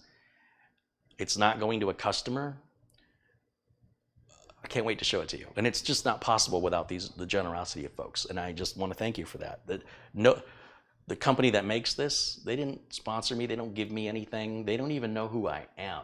I just bought this like anybody else would buy it, as well as all the parts, motherboard, CPU, cooler, go, power supply, on and on and on and on. It's like $2,500 just for fun. I couldn't do that. There's no way I could afford to do that last year. But this year, because of folks being so kind and generous, I can do stuff like this. And it is my hope that for those extremely generous contributors, that they will allow me to do something back for them. And otherwise, I don't feel really good about it. You know what I mean? Like when somebody's so generous, they could basically have bought a computer from me. I feel like, well, maybe I could ship you one of these computers I got here, just say thank you. And sometimes they let me, and sometimes they refuse. And then I'm like, well, just if I can ever do anything for you, I'm like, here's my phone number, here's my email. You reach out to me anytime. And I know one person wrote to me and said, would you mind sending me a couple of case badges? I'll pay for them. I'm like, no, you don't have to pay for them. Of course I'm going to send you. Of course. Thank you for letting me do something for you.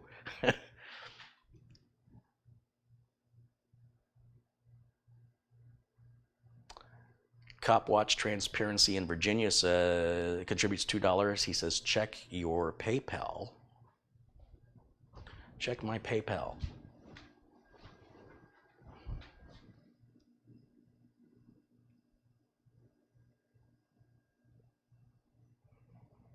Wow, $200 contribution. Very, very kind. And Ross Whitehead contributed a $50 Amazon gift card, and he said, I used your link to purchase an H370 D3 build. Thank you. It turned out great. That's awesome. Thank you, Ross. What a good day today is, man. Wow. It's a good day. Thanks, you guys. It's important that you know that nothing you're seeing on my channel, unless I specify otherwise, which doesn't happen very often, is given to me for free. I'm buying it just like you are. I'm looking for the best price just like you are, so that I can replicate as accurately as possible what you should expect if you do what I'm doing. I'm not getting any special favors from anybody. I'm not getting any special prices from anybody. I'm mostly anonymous, just like anybody else. I don't make the phone call and say, hey, my name is Kerry Holzman. I have this YouTube channel. Would you send me some stuff for free? Because maybe I'm getting different stuff. Maybe I'm getting stuff that's a little tweaked and benefit. I don't know. And if I have a problem, I don't go through normal tech support lines. I can just contact the person directly. I don't have to wait on hold or find out what the number is. I don't like that. I don't like that. I don't want to be treated special. I want to know what's the experience you should expect. So the only way I can do that accurately is to try and be as anonymous as possible. I just want to be a regular purchaser, a regular consumer like anybody else. The only difference is I'm sharing here's what the box looks like, here's how it's supposed to be packed, or at least here's the way I got it, and then here's how we unbox it, and here's how we hook it up, and then you have a very reasonable expectation to do the same. That's the only reason why. And I was going to show you something back here.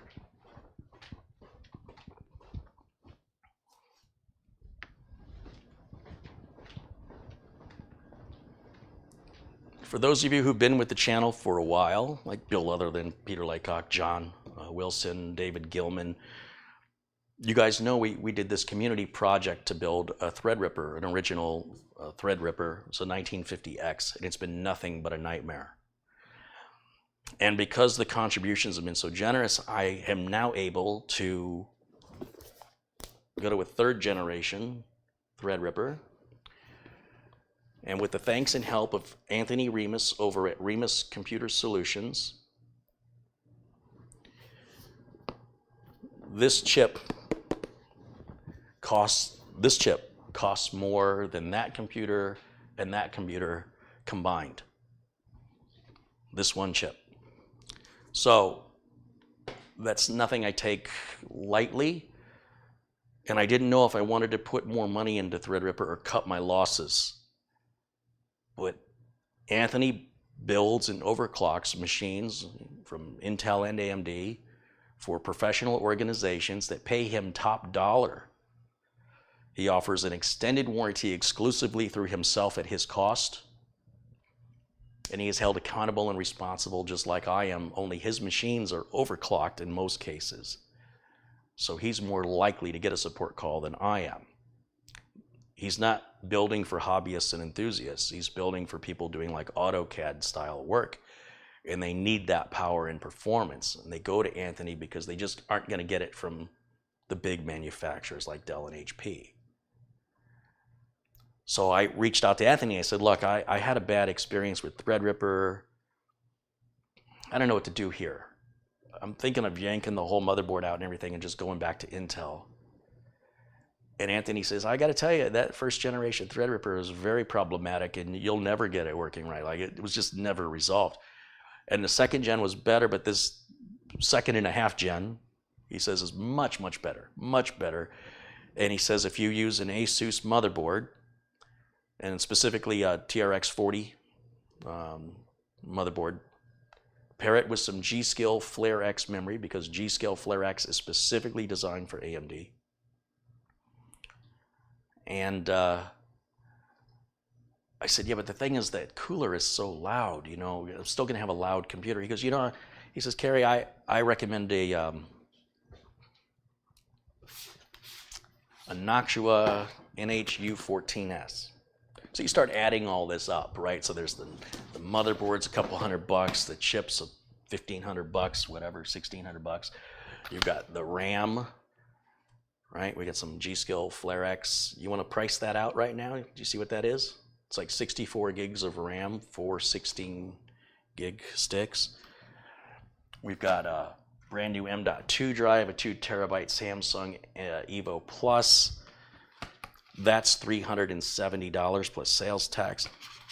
There's another, what, $2,500, $3,000 on top of the $4,500 I already put in. So now we're up to nearly $10,000, $9,000, $10,000. Do you know how many systems like this I can build for $10,000? At least 10. That's just not possible for me to even entertain that thought, because I wouldn't sell that to a customer. Because of my experience with the current Threadripper, I'd go out of business supporting it. The customer would be angry all the time. This thing never works. I'd be angry all the time. I'm tired of fixing it for free. At some point, what am I going to do? Walk away from it and let the customer say, I'm never going to use you again and potentially sue me? Offer to buy it back from the customer, refund his money, and take the computer back so he stops calling me all the time? So builds like this are experimental, and they allow me to have some different content that I would not ordinarily have. And if I have a good experience with it, maybe then I can recommend it comfortably without worrying about my reputation being damaged, if somebody's interested. And I do have a customer who wants a Threadripper because he wants multiple virtual machines. Makes sense. A Threadripper would help if you're doing that. But I'm not comfortable currently selling him one because I'm going to get support calls all the time, or I'm afraid of that. So if this Threadripper works out well here for the channel, well, my confidence can be restored, and I can offer that to people who could utilize it.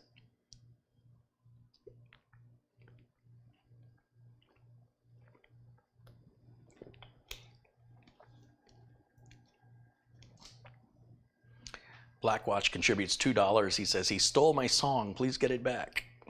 That was, that What We Do in the Shadows. Kyle Hall contributes $1. Hey, thank you, Kyle. Menardell in Tobisland Studios with €2 says, I watch with a 20-minute delay. Wow. He says, hello from the past. Earl M contributes $5. He says, Kerry, do you think it's worth buying an Nvidia 3080 video card? Or should I wait and see what AMD offers? Right now I have a 2080 Ti. 2080 Ti is a great card.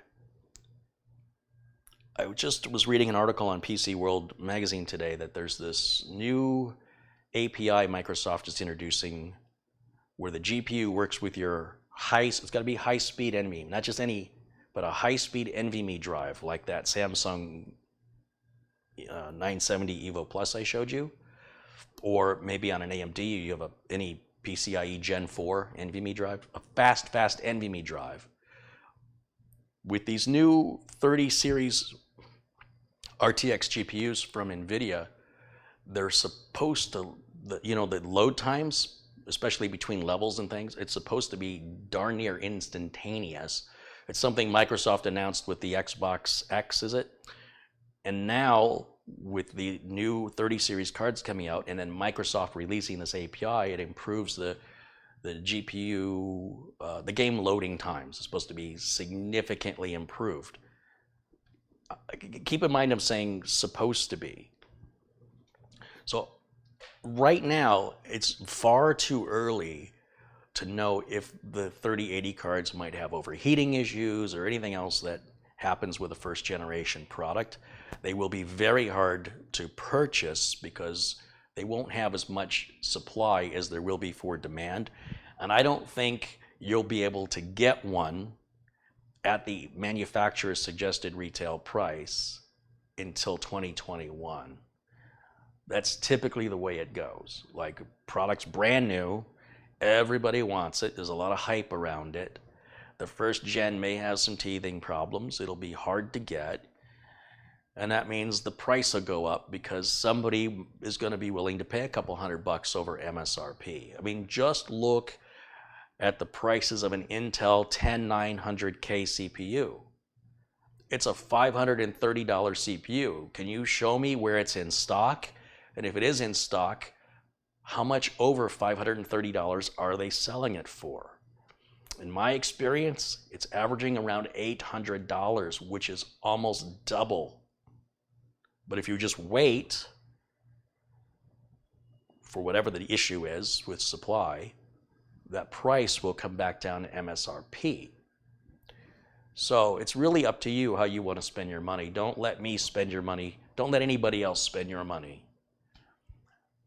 If you were running a graphics card that was a couple generations behind, but getting into a 30 series makes sense. But if you're just running the top of the line previous generation or current generation card, depending on what you're doing with it, you're the only one who can decide that, you know. But I would wait and start reading reviews like on Amazon and Newegg and other places that sell it to see what the real customers are saying, not necessarily what professional reviewers are saying. I want to hear about Joe user's experience, not from expert tech journalist.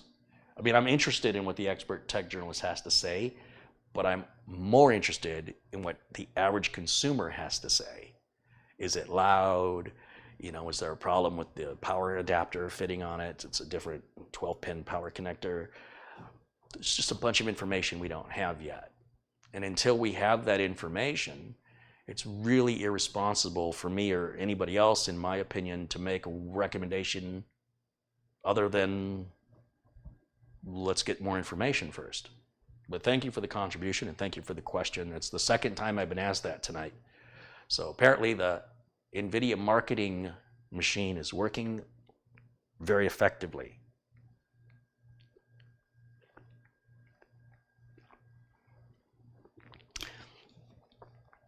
This is what NVIDIA wants you to be. They want to be on your mind. They create a desire for their product. When the Nike Jordans came out, the marketing hype was so successful that kids would murder other kids to get the shoes off their feet. That's how badly they wanted them. And if they didn't get murdered, they got the crap beat out of them so they could steal their shoes. I would say that's a successful marketing campaign.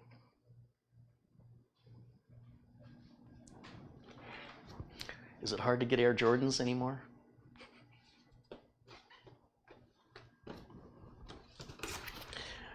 Let's take a look at what we got. I keep using the wrong mouse. Thank you, Earl. Thank you, Menudo and Tobasland Studios, Kyle Hall, Blackwatch, Cop Watch Transparency. Thank you very much. Jack, thank you so much, Jack Wilson, for what your generosity is overwhelming. Thank you guys, all of you. Okay, so looking in the box covers over the CPU. That's good. I can laugh about it now. Do I have an I/O shield? Yeah, I've got documentation, driver DVD, and an I/O shield that's never been opened. So what does that tell us? It tells us this board was probably never used by the customer. Even the bag looks brand new. It's not wrinkled. I suspect this motherboard has never been removed from the bag. This was probably the $95 motherboard, and that other one was probably the $85 motherboard. You will see the same product at Amazon Warehouse if they have, you know, multiple items of the same make and model at different prices because of what may be damaged or missing. That's why you will see a different level of pricing if the seller is Amazon Warehouse, right? If the seller is anybody else, who knows? But if the seller is Amazon Warehouse, you know you've got that easy return policy if anything's bad. And the reason why some product is more expensive is because it's like new. This would be like new. Another indicator would be to look at the tape. It looks like that's the original tape. I don't see a piece of tape on top of another piece of tape. I don't think this motherboard has ever been removed from the anti-static bag.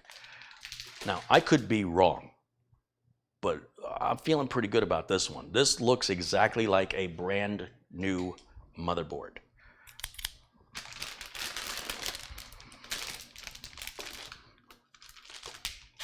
What may have happened is somebody ordered it by mistake, or maybe somebody ordered it and their spouse found out.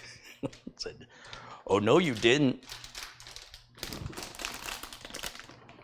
There's apparently something sticky on this box. I guess there was a label there. Wow, that's really sticky. Okay, I need to do something about that. I need to put something that can stick to that. Oh, here, this will work. I'll just grab an index card.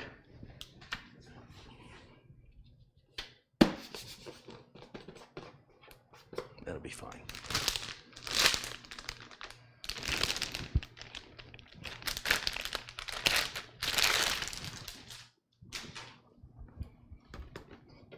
Okay, all the same things. I'm going to open up all the memory sockets. Well, the little retention levers, we're going to open all those up. Make sure the little screws are on the standoffs for the M.2 drives. They're all there. Everything looks brand new. Lift up the socket, put in this CPU.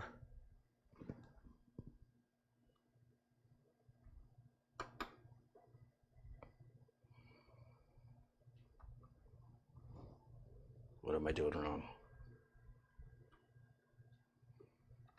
There it goes. When I push down, the little plastic cover pops off. Set that aside.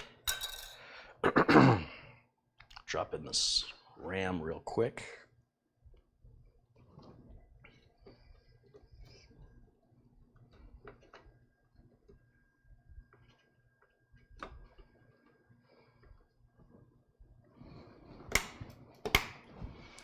The other box I'm noticing was kind of bent, so when you saw me push the RAM down, I had to struggle more because the box was giving way underneath the board. This is a brand new box. It doesn't have that same damage, so it's because it hasn't been sort of crushed or bent like the other board was.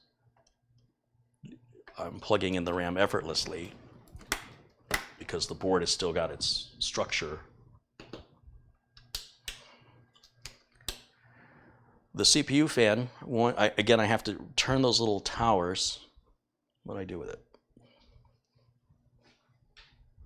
I have to turn these little plastic towers back in the opposite direction of the arrows, which means I'm going to turn them clockwise, all four of them, so that it will lock back in position once again.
I've never been able to plug a power switch on so easily. I love it. Okay, we're all hooked up. Dongle for the mouse and keyboard can go in right there. HDMI cable can go in right here. Yeah, this looks brand new. I think this was never removed out of the box until just now for the very first time. Switch on the power supply. The machine did not fire up on its own. Again, it's a good sign. I'm leaving the M.2 drive out for now because if I don't, it'll start to boot into that operating system, and I'm not ready for that yet. So with that all hooked up, let's go back to putting me in a, you've looked enough at me, right? You know what I look like? You can identify me and when they line me up against the wall. So let's just put me out of the way, stick me right over there. Let's turn on camera input 2. Again, that's the output right here. And when I push this button, you should see that fan spin. There it goes. Okay, let's see what happens. Remember, it may turn off and on 2, 3, or even 4 times, or it may not. Either way, it's normal. But yeah, just it shut off once, twice,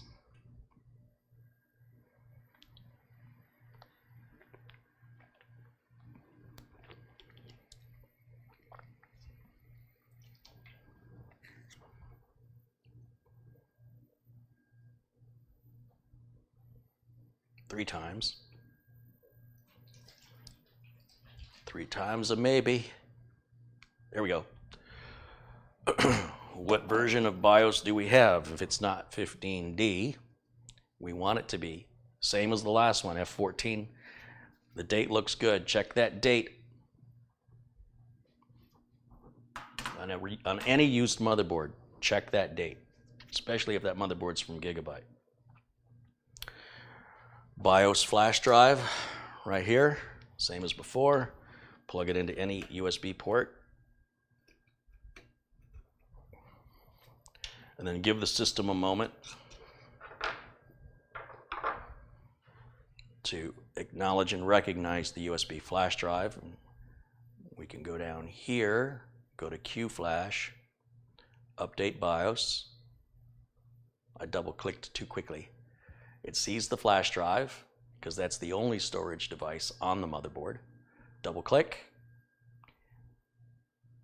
and then the highlighted yellow intact is what we want, and it's hands off for the next 90 seconds to 2 minutes. Frankie B with a $20 contribution. He says, here's another little something for you to check your emails. Little something for you there too. Ooh, I'm excited. Let's see. Frankie's so generous. Kelly Stewart has contributed a $100 Amazon gift card. That's awesome. Thank you so much, Kelly.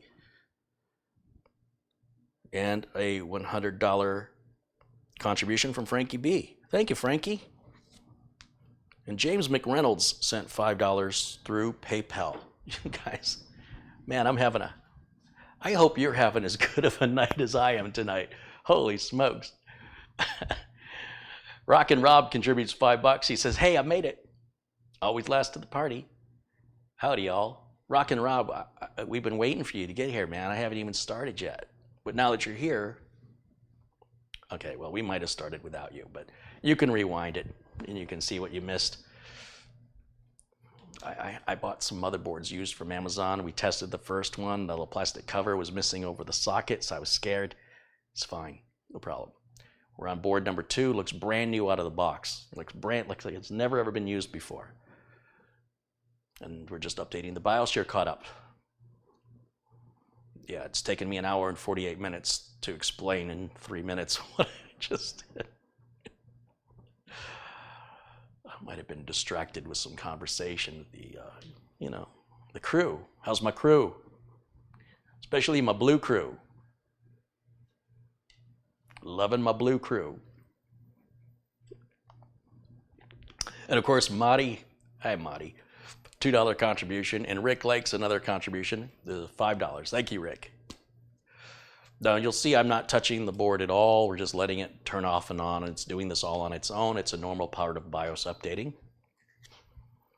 And it will eventually get us back into the BIOS. And if I go to the right now, we have BIOS version F15D, the latest version. So now I can turn the board off Just hit the power button and it shuts off, and I'll take you back to full screen on me.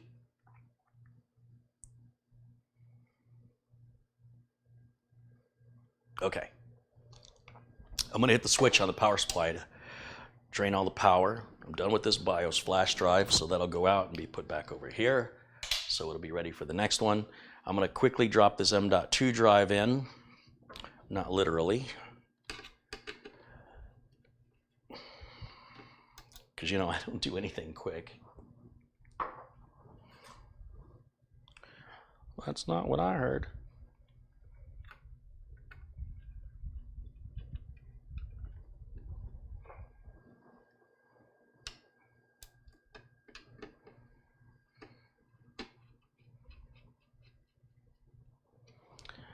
Now, because this is the same motherboard with all the same drivers, everything's the same, we know that Windows 10 is going to load no problem. But we don't know that Windows 10 is going to install without a problem.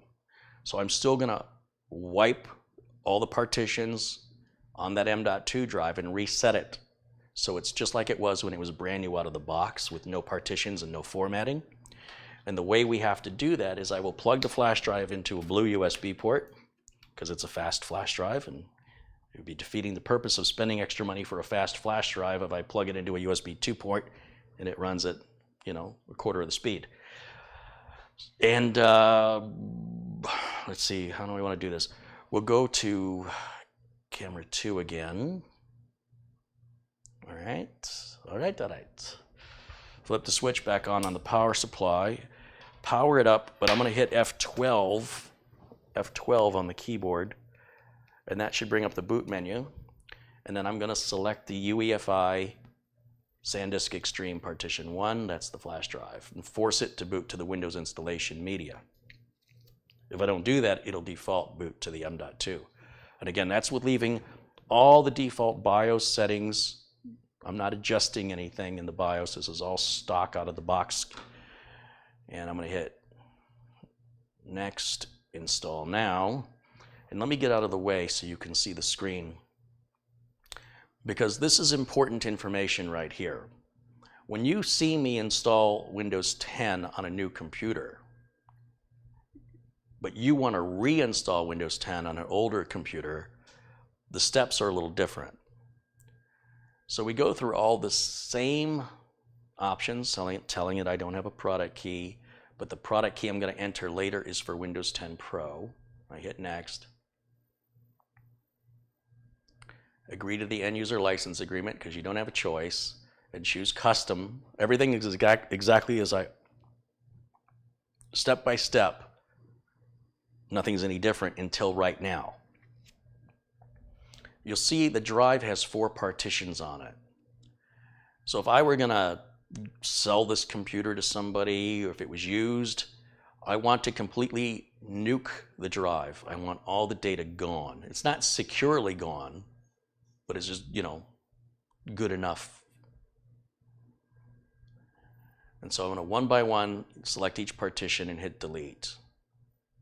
Now right now, if I turn the computer off, those partitions are gone.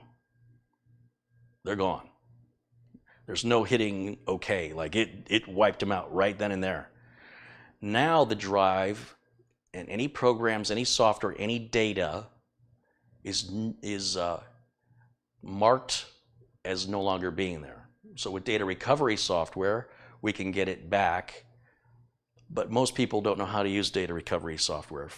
If you wanted to reset a computer for any reason, if you were giving it away, if you were selling it, or you just wanted to start over again, you would back up your data, which you should have done anyway.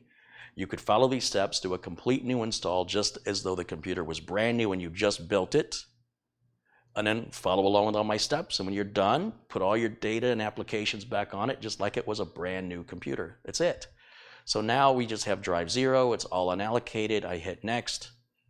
And everything, again, is now the same from this point forward. It's just that little tiny piece that's different from an existing hard drive that you're installing on with a clean install to a brand new hard drive. And that's how that's done. In fact, if you really wanted to wipe out a drive, you could use the Windows 10 media, select the partitions on that drive, but be careful and be sure you select the right drive if you have more than one. Because once you wipe those partitions, you could then shut the computer off and the drive will be just like it was brand new. But if you're selling it to somebody who might have the skills to run data recovery software, it's not securely erased. But for most people, they don't know how to do that anyway. So depending on how paranoid you are, this may be a very fast, simple solution that's good enough. And for other people, maybe the best thing, if you're that concerned about your data, is to simply remove the drive and either buy a cheap drive to put in there, brand new, or used that's not your data, it's somebody else's. If there's anything on the drive that can be recovered, or just say, hey, I'll sell it to you without the drive, or I'll donate it without a drive, if you're that concerned about your data.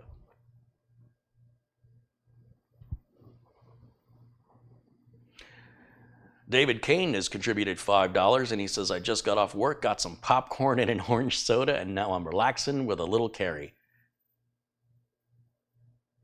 Was that a little joke? Is that a short joke? Hey, was that a short joke? Oh, I just made a face at the camera. You can't see me. Ian McLeod contributes $2. He says, Slancha. Slancha, Ian. Cheers. Thank you.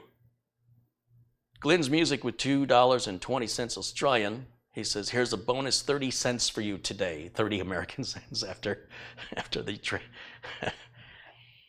the Australian to American dollar conversion and YouTube's 30%. Woohoo. Hey, you know what?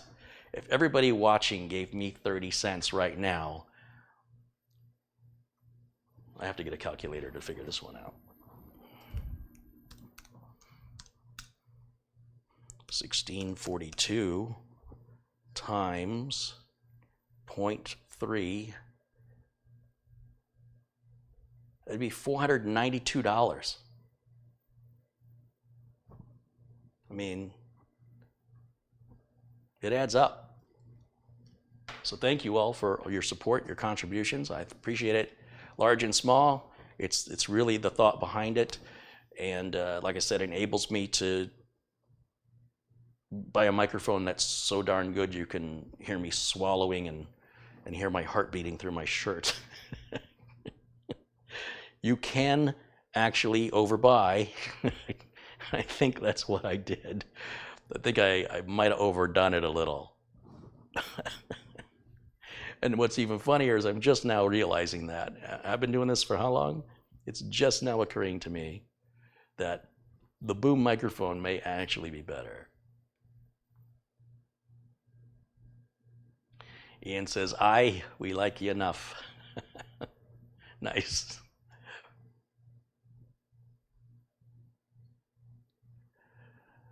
So we're just waiting now. You're getting a complete output of the video coming from the motherboard directly to the back of your monitor. So if the screen went black for a moment, that's because that's what was happening on, during the Windows install. Keeping everything real and genuine here. I'm not polishing it up.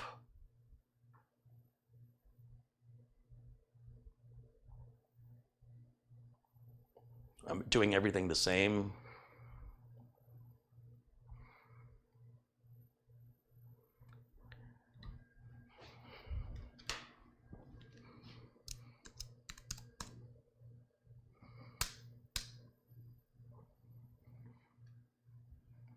This doesn't matter because I'm just going to wipe it out anyway. And now we just finish that up. Yep, that's a brand new motherboard. I'm absolutely certain of it. That board is brand spanking new. Somebody must have bought it by mistake. Who knows? Changed their mind. Never took it out of the box.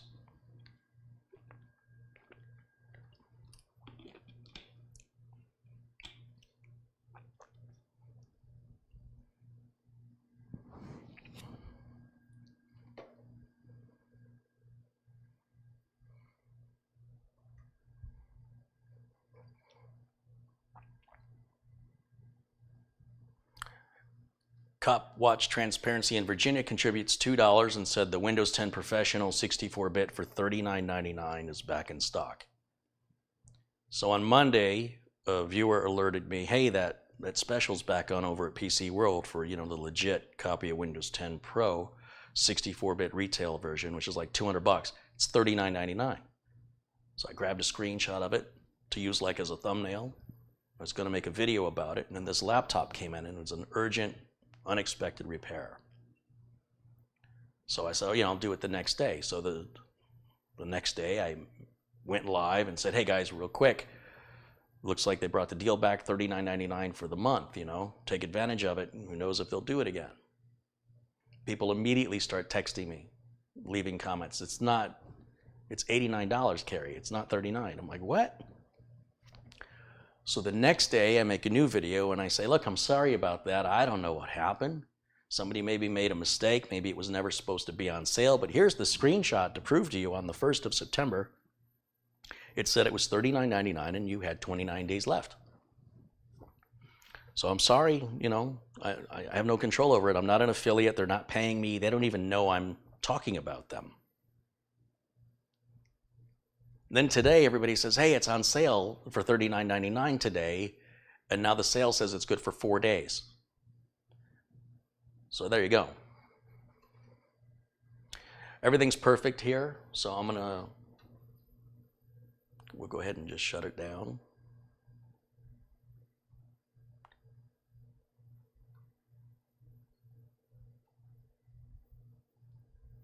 By the way, if you're curious what the boot time is on like an old Celeron chip like this,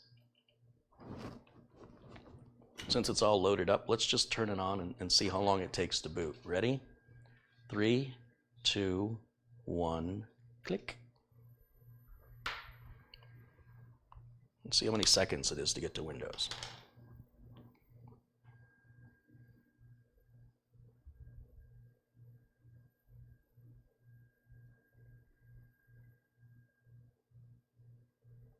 A little bit longer than an i7 9700K, but it's not shabby. Now granted, if you have CPU intensive applications or gaming, that Celeron's going to leave you wanting.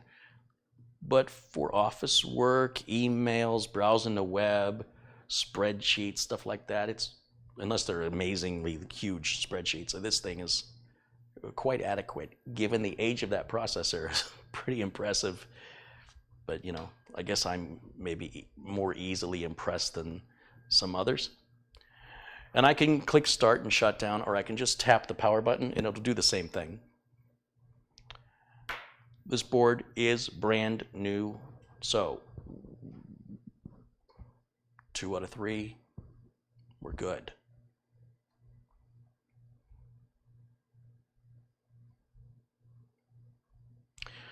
You know the routine now, right? Unplug dongle for the mouse. Cut power to the power supply.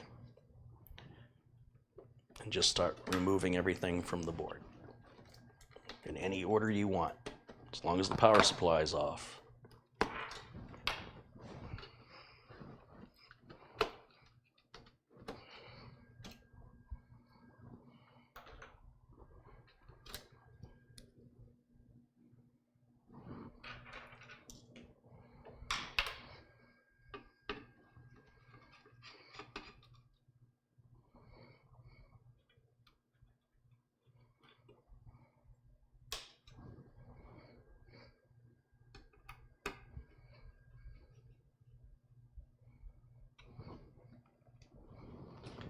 You'll see when I put those little tiny M.2 screws in, I'm not cranking them down. And just right when it gets a little snug, I stop. I advise you to do the same.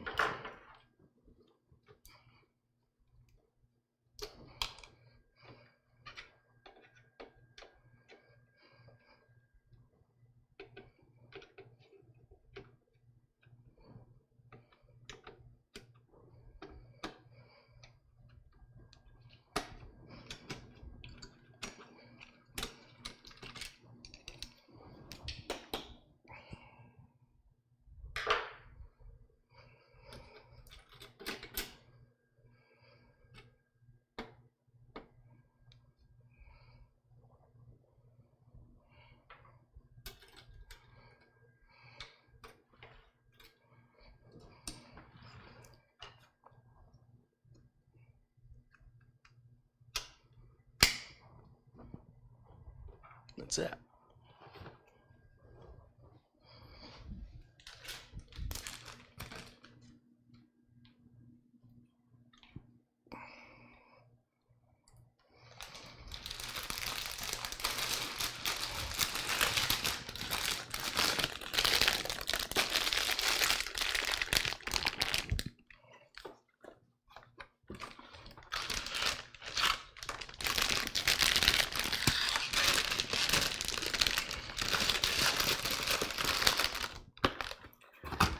I have other work I need to be doing, but I because of the return period with Amazon, I just wanted to get these checked. It only takes a few minutes. And then if I have a bad board, I want to send it back immediately. So I appreciate people that are waiting. I'm not ordering anymore for a while. I am buried. Okay, here we go. This is the last of them. You know, so far, how many have I done? 7 total?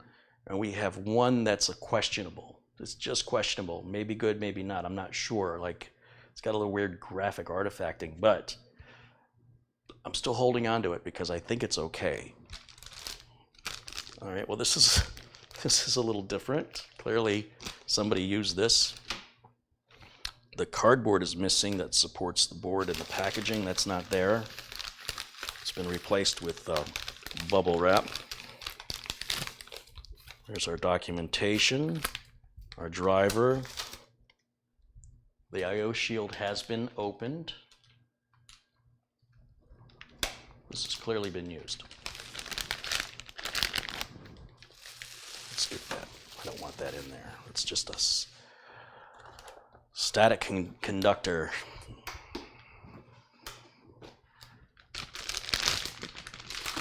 You can see the condition of the static bag. You can tell this has been opened. You see the way they look new versus used, right? It's kind of an early indicator if you're buying an Amazon warehouse product, looking if it's been wrinkled. You can remember I mentioned it may be a piece of tape on top of a piece of tape, or you can see the piece of tape used to go straight down and now it's sideways.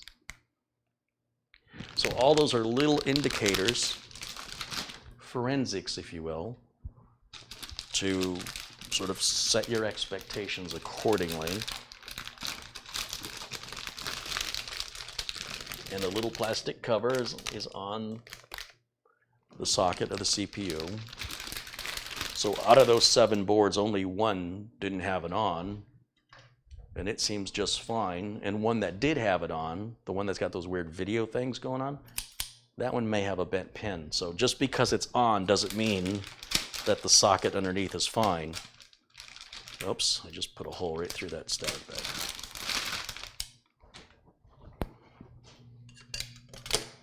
Yeah, it'll be fine. Now, because this has been used, I want to make sure I have the little screws and standoffs. There's 1, 2, 3. Yep, they're all there.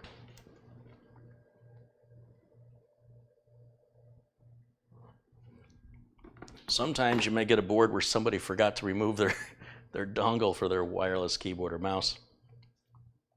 I've seen that happen. Not lately, but I have seen it happen.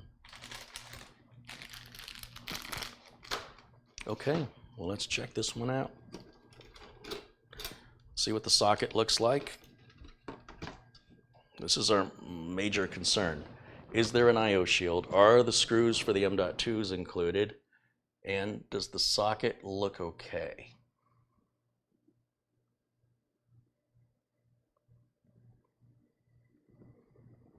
It looks perfect.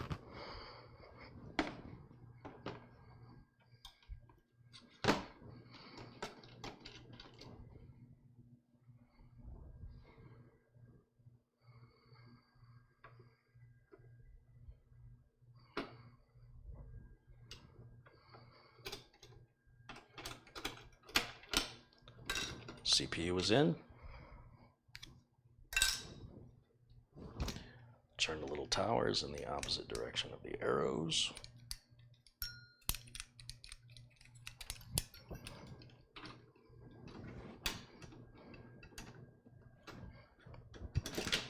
Ah,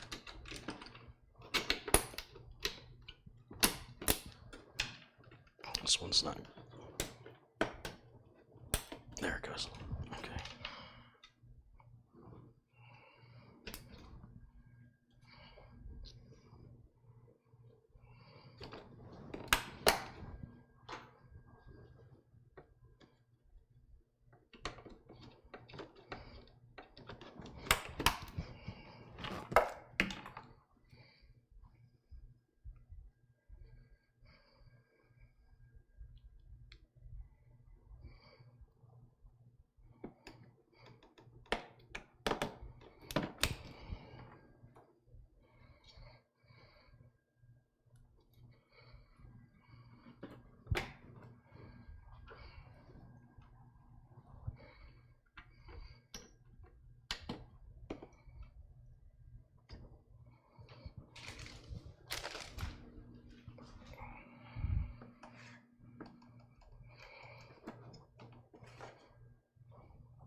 You all just know what I did right now, right?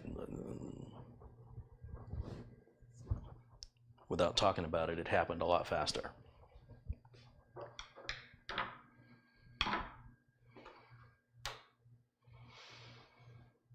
Okay, I'm going to flip the switch on the power supply and tap the power. Fan is spinning, lights are lit up. Let's go over to camera 2. Hopefully we get a post screen.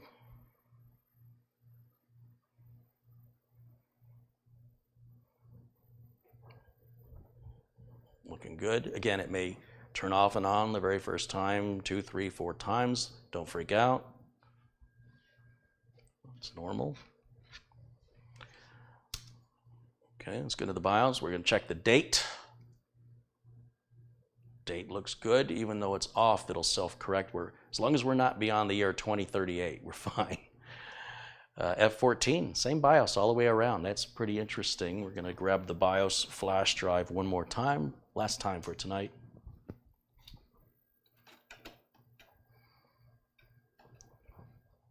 Normally, after you flash a BIOS, you will never, ever need that BIOS file again.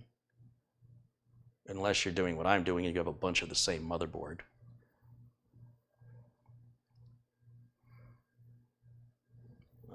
We'll go to,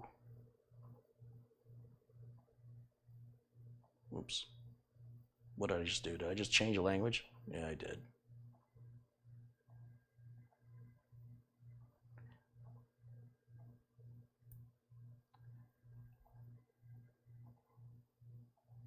Well, that's how you do that.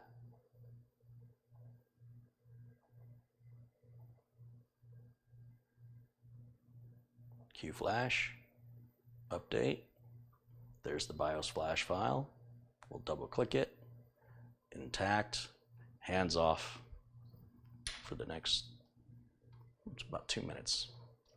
It's not always 2 minutes universally with all makes and models of boards, but if you're following exactly the procedure I'm doing with this motherboard, then you know what to expect.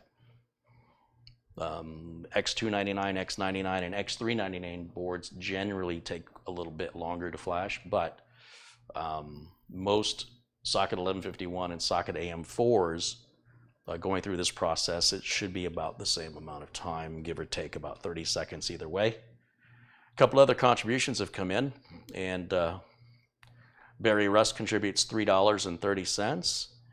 Kevin Lee Hellman with $4.99. Thank you, Kevin. Thank you, Barry. And Kevin Arsenault with 20 Canadian dollars. Thank you guys so much. We have 1,683 people watching right now. If you want to shout out, let me know where in the world you are. I love seeing where people are watching this middle-aged man in his kitchen.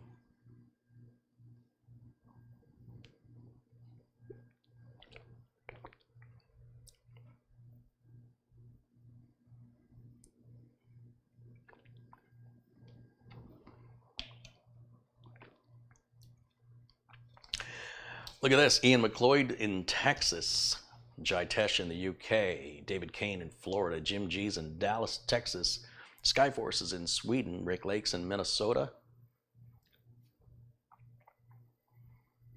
C. Paul is in Sweden. Jim Bart is in Long Beach, California. Vero Librium is in Indonesia. I don't get many people from Indonesia in here. That's neat. John Paul Bacon joins us from Washington, and Toonami is in Jacksonville, Florida. Tony Wallow joins us from California, and Earl M is in Tennessee. Arbiter 6452 in Wisconsin, and Kevin Arsenault from Montreal. Fred Parkinson in Silverton, Oregon. Silverton Falls is so beautiful. Steve Zabaha says hello. Hi, Steve. Yoris team Jeffrey is in my house, he says. I think the dogs would let me know. John Rudgis has contributed. That's not what I meant to say. John Rudgis is from Iowa, and Todd Long is from Normal, Illinois. And Roy Kozitsky is in Idaho Post Falls. Adam Lukasik is in Illinois.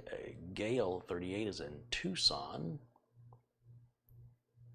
Dustin Fuller in Algonac, Michigan. Frankie B joins us from Brooklyn. What are you looking at? Brooklyn's the place where everybody answers a question with a question. You got a problem? Does it make it? What's it to you? What are you looking at? What do you think I'm looking at? Jeff Roberts joins us from Michigan. And Dennis Rohr is in Southeast Michigan. Steve is in Paris, Texas. Peter Young joins us from the Philippines. Larry Wood says the BIOS is the wrong date, but it doesn't have to be exact. The BIOS is likely going to be the wrong date, just given the fact that the board is made in Taiwan, and they're in a completely different time zone than Arizona is. That's fine. If the BIOS is in the same year, heck, if the BIOS is within the same 2 or 3 years of the current year and date, that's fine. The problem is the BIOS date becomes an issue if it goes 30, 40 years in the future. But once Windows 10 installs and you connect to the internet and you've left location settings on, it will automatically set your date and time in Windows, which automatically sets it in your BIOS. That's the great thing about a UEFI BIOS. It just takes care of it for you.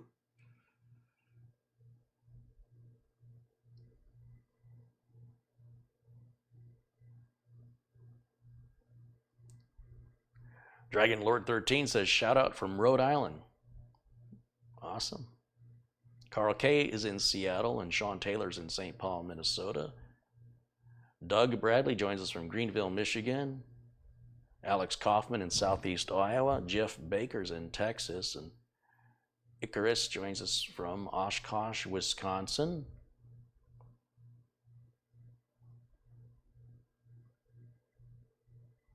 Paul Smith is in Hamilton, Ontario, Canada, not too far from Detroit. Dat Hip is in South Carolina. Robert Rockin' Rob was watching us from Little Genesee, New York, in southwestern New York. William Weiss joins us from Pennsylvania. John Jack Wilson is in Poteet, Texas. Tony Feld joins us from Oregon, and Pisces Trade Winds in Newport, Rhode Island.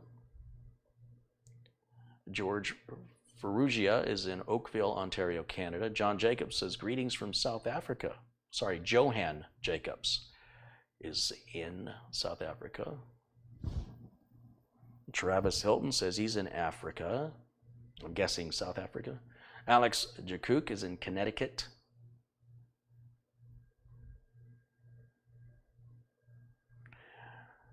McCrae Rather is in Nebraska, and Carlos Hernandez in Moreno Valley, California.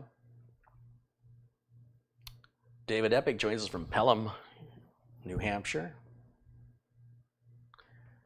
Joran de Jong is in the Netherlands, and Earl M is in Nashville, Tennessee. Branster is in Kenner, Louisiana, and John Fambra is Famlor.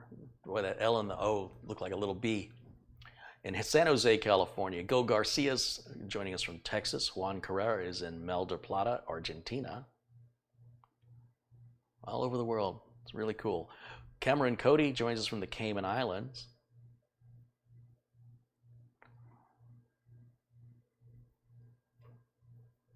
Terry Perzik joins us from Traverse City, Michigan. It's one of the most beautiful places on earth.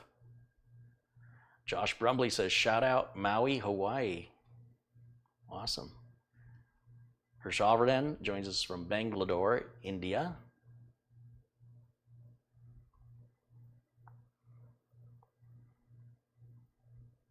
Magic Rat is from Columbia, Maryland. Maybe you've heard of Columbia, Maryland. Michael Dane is in Logan, Ohio.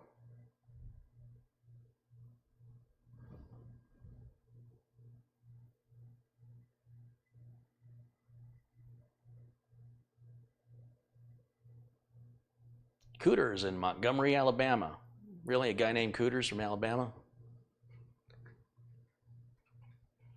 Never heard of such a thing. Oh, if I can take a little teasing, so can you. Come on. All right, do we have the latest BIOS? 15D, yes. The date's a little off. It's fine. It's close enough. Don't worry about it. Don't make a problem when they don't have to make a problem. Let's turn it off. Let's cut the power to the power supply, and let's put the M.2 drive in there right quick.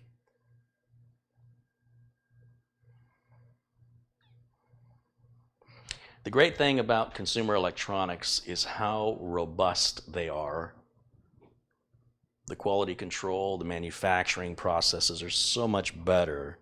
So when you see all these folks on YouTube talking about how careful you have to be with your installation and how delicate and, you know, anti-static strap and look, if you handle the parts correctly, there's no place for static to go. Like, you see the way I handle the parts. If I grab this heat sink, I can static shock the heck out of that heat sink. It's not gonna hurt nothing.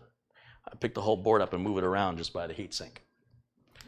But I mean, if you want to wear an anti-static strap, safety first, you know, it won't hurt anything. They're like $5, it's not a big deal. On the other hand, if you're very mindful of how you're handling the parts, then it's unnecessary. It's your choice. What you're witnessing live are motherboards that other people have handled. I don't know how they handle these parts. And with the exception of the one that was like brand new, it was brand new. You know, I have no idea. If somebody didn't even know enough to put the little plastic cover back on the socket, what did they do to the board? With the grounding strap bent all the way down? And yet you'll see it works just fine. So far, every indicator points to a board that's operating and functioning just like a brand new motherboard would, despite all of the who knows how many thousands of miles it shipped back and forth, how the customer handled it, how the employees at Amazon checked it, or how they handled it. All unknowns, and yet it's so robust it still works. Would I get lucky? 7 used motherboards. They all work, and one's got a little flaky thing going on, which I don't know is a concern or not, but out of 7, and if I saved an average of $20 on each one, that has almost bought 2 motherboards at what these sell for new, or it did buy 2 for what these sell for used. So it's like getting 2 boards for free. So if you're gonna give me a free board and it's got a little flaky video issue, I might just deal with it. On the other hand, it's still under warranty from the manufacturer if I wanna send it back and under warranty. So yeah, that's just how robust modern electronics are. Here's my Windows 10 USB flash drive. I'm gonna plug that in. Flip the switch back on the power supply. Hit my power connector. And I'll start pressing F12. And let's go take a look at what the video output looks like. Oh, perfect. I want to boot from UEFI SanDisk Extreme. And that will start the Windows 10 installation, where I'm going to erase the partitions we just installed and do it all again, just as it's a quick quality control check to see if we can install Windows. So this is all the same process here, over and over and over and over and over and over again.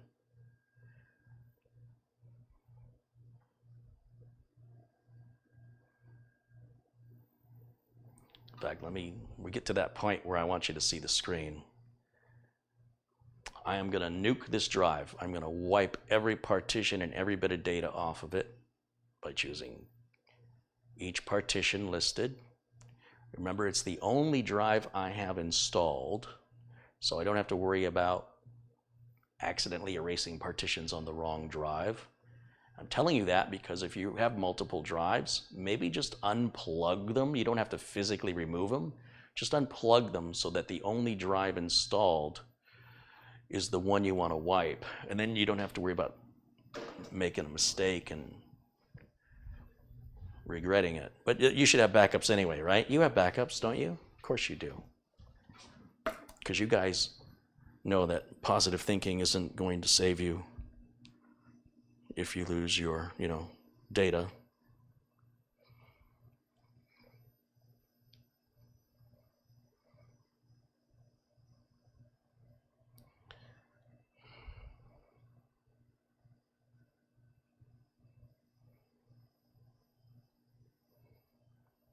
And we're just waiting.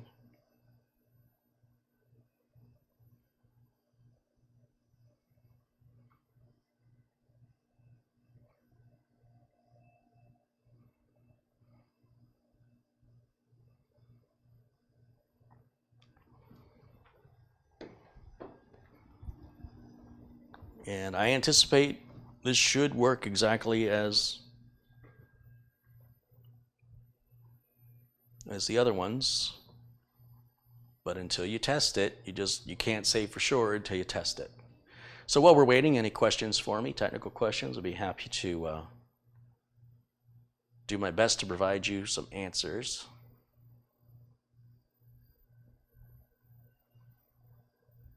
Hillard Bishop says, what?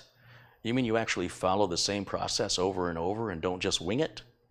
I bet it works pretty much the same every time.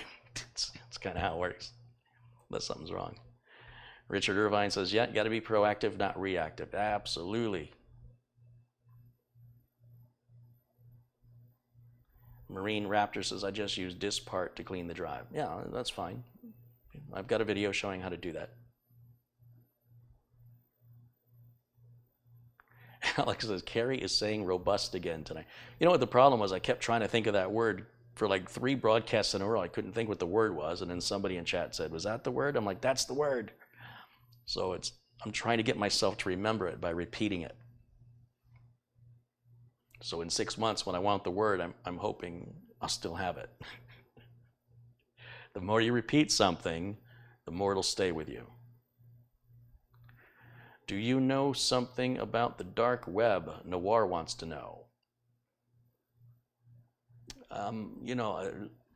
The dark web is generally not a necessity for anybody, and I'm here to educate people to be self-reliant and be able to build their own computer, fix their own computer, but not specifically tutoring people in websites or FTP or torrenting or any of that stuff or dark web. I don't do that here. No, it's just far too specific and not particularly useful to the vast majority of viewers. And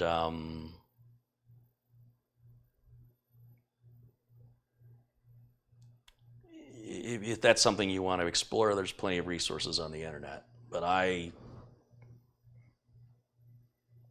don't know why you'd want to explore it. It's none of my business and I don't care. So no. Basically, the answer is no. Let's see. Red Wing Blackbird says hello. Kevin Lee Hallman says he's in Philadelphia. Right on.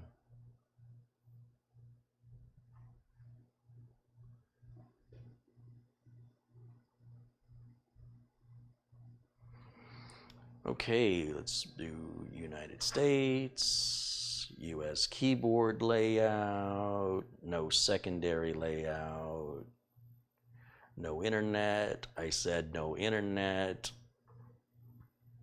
Username is test.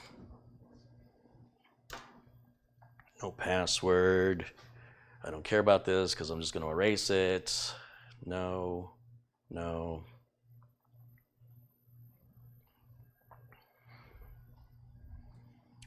It all looks good to me, man. What do you think? Jim G says that little Celeron is kicking butt tonight. Hey, you know, it's doing exactly what I have it for.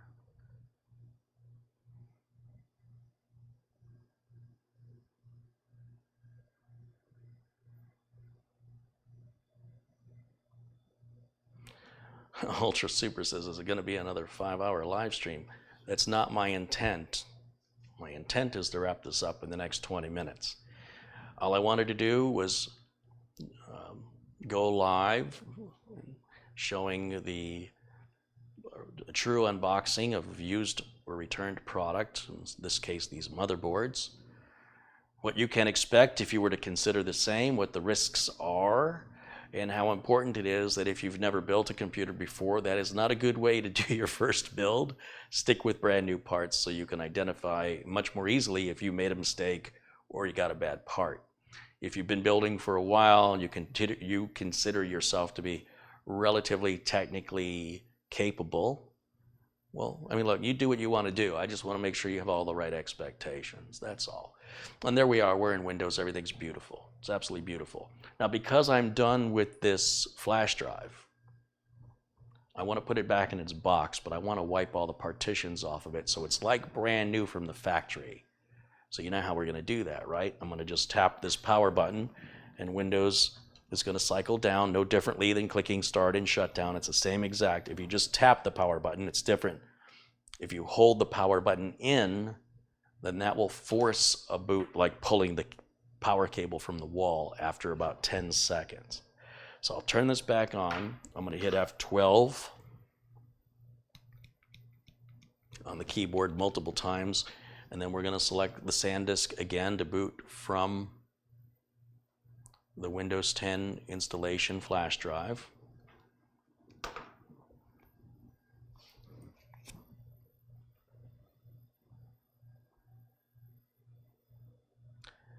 Next, install.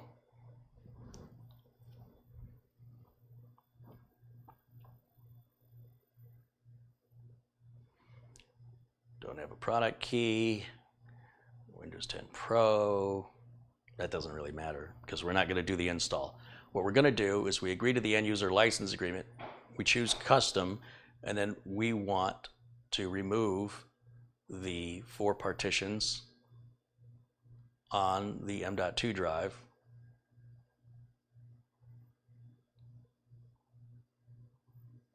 And that's all wiped. It's completely wiped. Now I can hold that power button in for up to 10 seconds and it will eventually power off the board. It'll force a power off, which it just now did.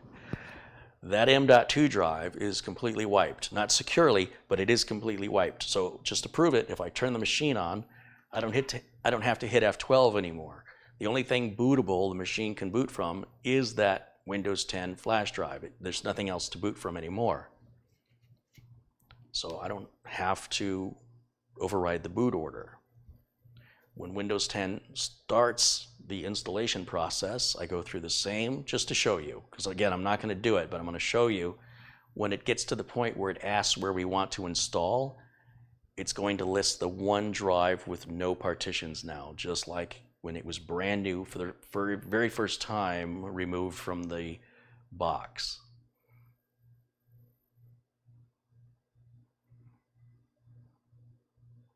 See? Drive 0 is totally unallocated space, no partition, no format, just like a brand new drive.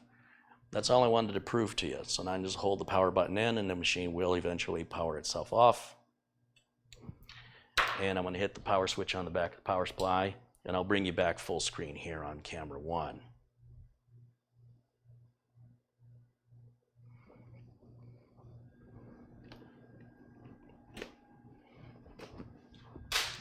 And that's it.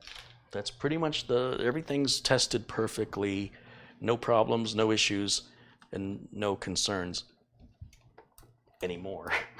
I had some concerns, but now no more imagination. We have evidence, and we know for a fact these boards are good, and I don't have to freak out about what's my time period to use them and check them before I have to, before my return period has expired.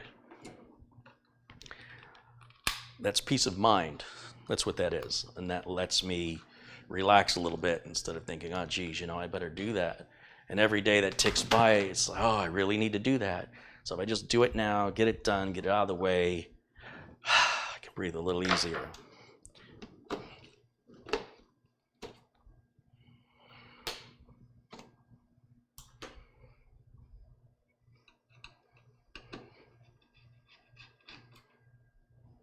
This will go in a stack in my office.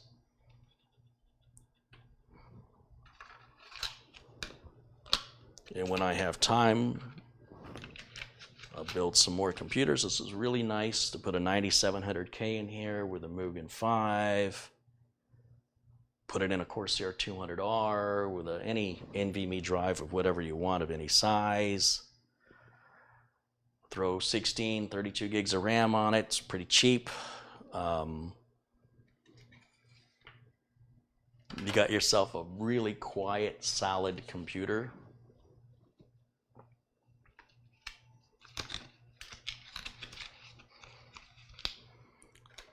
For like, $700, $800. You can't beat it. It'll just run and run and run.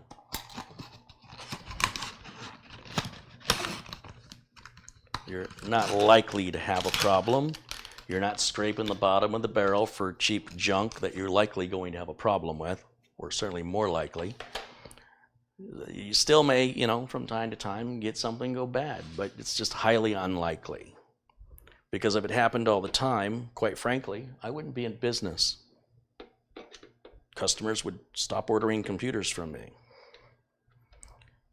But on occasion, you still get a bad part once in a while, maybe a bad power supply. Maybe there's a thunderstorm or a power spike. It's not even your fault. It's not even the manufacturer's fault. It just happens. So with those rare exceptions, this is a good, solid configuration that I can tell you from experience is a good value. It's not going to set any world records as far as performance goes. It's also not going to cost you an arm and a leg. It's not going to go obsolete tomorrow, and it's easy to build with no issues of compatibility like you got to deal with on the AMD side of things because it's been around so many years, right? When AMD has been around a few more years with their Zen chips, they should follow the same process. They're just not quite there yet. And the systems you see are very responsive. The parts are all easy to get. It is not the latest and greatest, which means you don't have to wait for something to come in inventory. It's also not expensive. The 9700K is what, $299 on Amazon, which is crazy cheap. If you need the hyper-threading, go to the 9900K.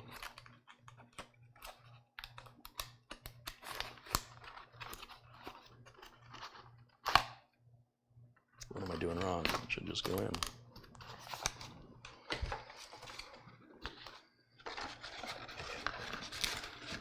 Or go with an i5, go with an i3, go with any socket 1151 chip.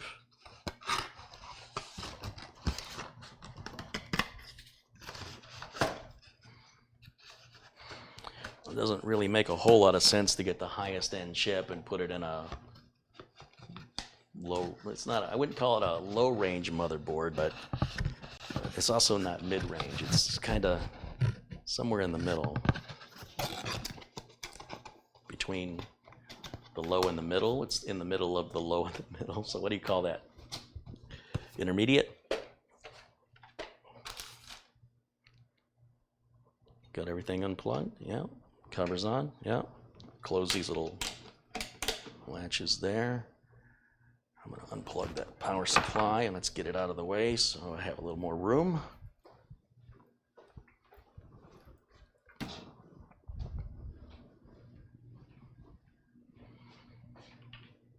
Done with that. Put that over here. Use it again another day. A little screw for the M.2 drive. I've got to remember to put that back in there because that really sucks when you lose them. You misplace it. Just put it back where it belongs and you won't have that issue ever. Go back in the anti-static bag here.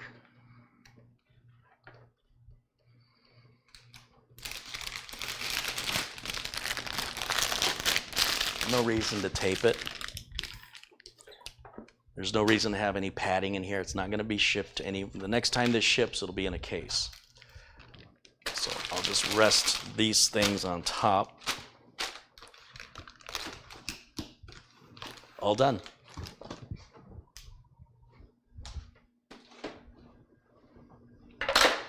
Okay.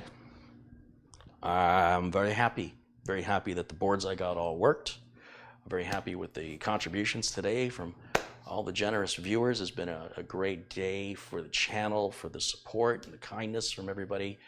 A great number of people watching live, 1,600 plus people watching live. It's a great turnout, and I appreciate you guys hanging out with me tonight. It's fun. I enjoy it. I think I might enjoy it more than most of you. Nothing wrong with that. Don't judge me. Bro Feats contributes $5. Rockin' Rob with another $2 contribution, and Jose and Veronica Lopez with another $5 contribution. And they say another educational video. Thank you, Mr. Holzman. Well appreciated. Well, thank you. Thank you very, very kindly.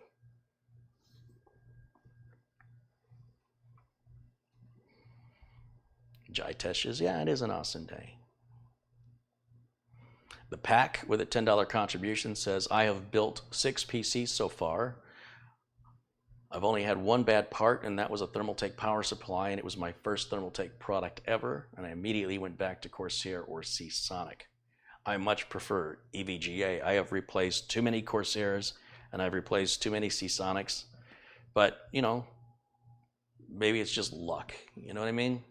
Because I have a couple of Thermaltake power supplies, and they run great. In fact, I had a Thermaltake power supply that was about 15 years old. Cables on it were like 6 feet long. I don't know why. And I ended up giving it to a friend because I didn't like using it as a testing power supply because the darn cables were so freaking long. And that power supply powered one of my systems for years, and I took it out and upgraded it and thought, I'll change the power supply. It's old. And that was before 80 plus, and it's probably still running today.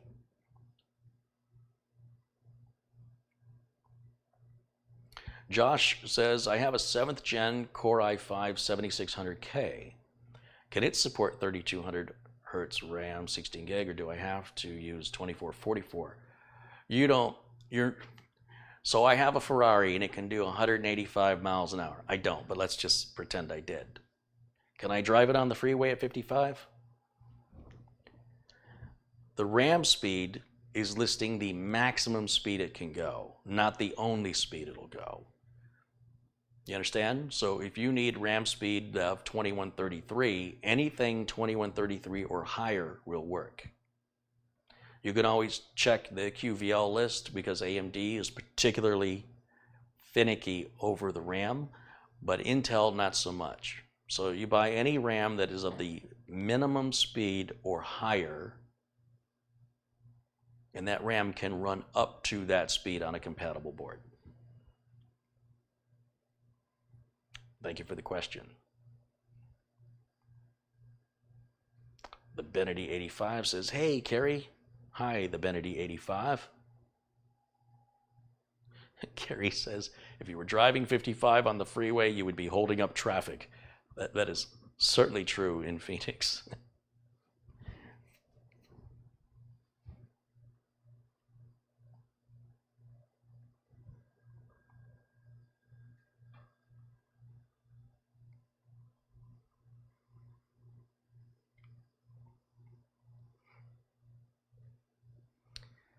Richard said he's checking out. Let's turn you blue, Richard. Hey, thanks for joining us tonight.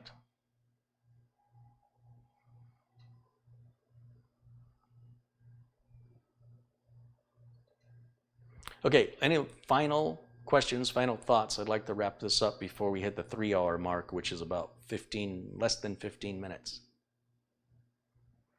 Do you purchase Windows 10 or the end user?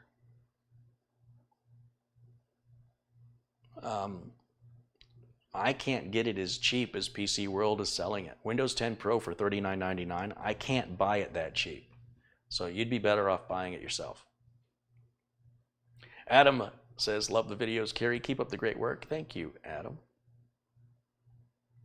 Jim G says, we are telling the year we built our first computers.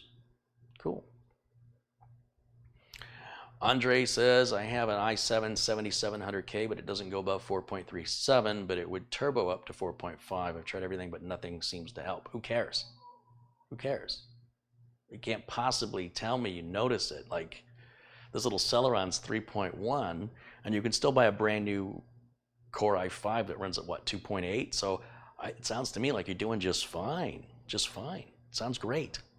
I don't know what the issue is. Bryant Burns contributes $1.99, and Sharon Idle, hey, there she is. She contributes £1. Thank you, Sharon. And Bryant Burns with 99 cents. Thank you again. Wayne Lawrence says, good night, Carrie, and thanks for another great stream. Thank you, Wayne. Good night to you as well. And is the PC World Windows 10 deal back up? Jason wants to know. It is right now, and claims to be for the next 4 days. So you have until September the 7th, right? That's 4 days from today. So by the end of the day, September 7th, 2020, you have 4 days from right now. Today is September 3rd, 2020. You have 4 days. Deal's back up. Kevin Arsenault with a $20 Canadian contribution. Again, he says, you are amazing. Oh, thank you, Kevin.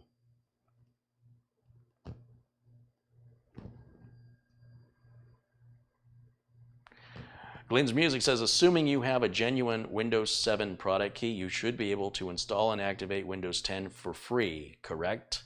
That is correct, as long as if you have a Windows 7 Home product key, it will work on Windows 10 Home. If you have a Windows 7 Pro product key, it will only work on Windows 10 Pro. If you have a Windows 7 Ultimate product key, that will only work on Windows 10 Pro.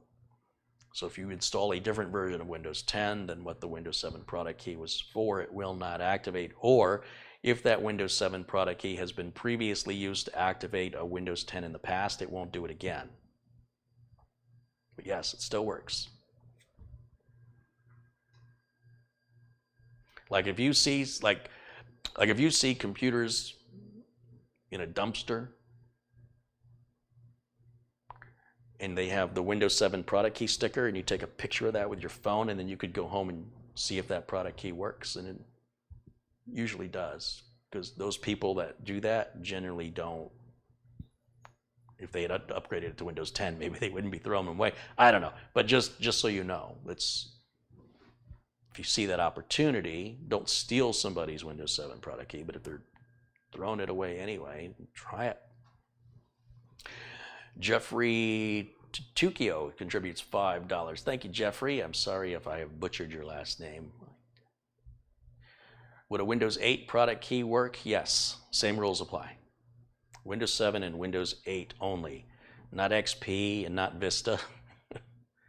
But yeah, Windows 7 and Windows 8 product keys will, or should, I should say, activate the same version of Windows 10 one time, and that Windows 10 will be forever tied to your motherboard. And If you replaced your hard drive and installed Windows 10 on the same computer, because you had to, say your hard drive died, so you get a new drive, or your solid state drive, or your M.2, whatever. Say it fails, or for one reason or another you have to completely start over again. You never ever have to enter the product key with Windows 10 ever again. Once Windows 10 activates with your product key one time, you never have to enter the product key again.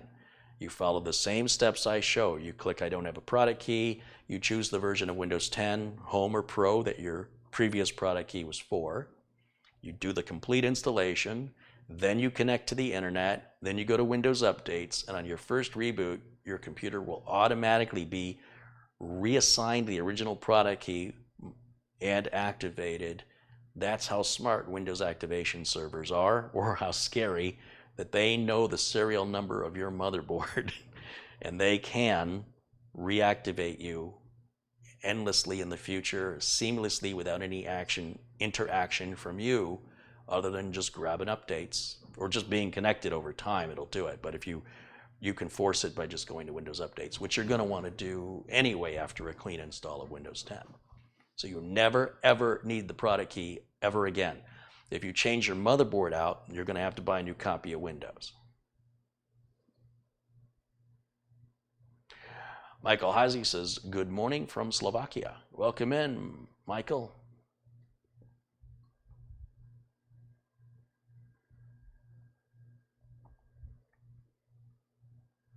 My aunt has a laptop and I want to get here from Windows 8 to Windows 10 and put an SSD in it.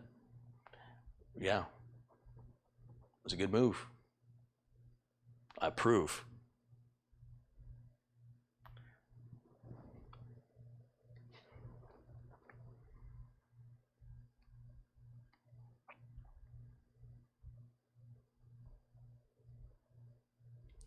Glenn's Music wants to know, why does Microsoft practically force you to create an online account with them when you're installing Windows 10? That's all marketing. It's all marketing. There's no technical reason for it.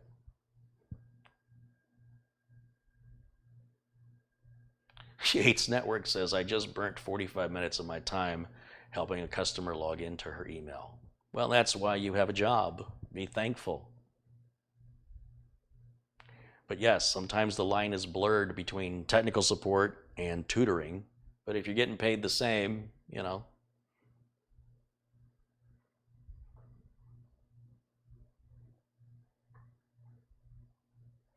Skyforce says, I did not know that automatic activation worked with local Windows accounts.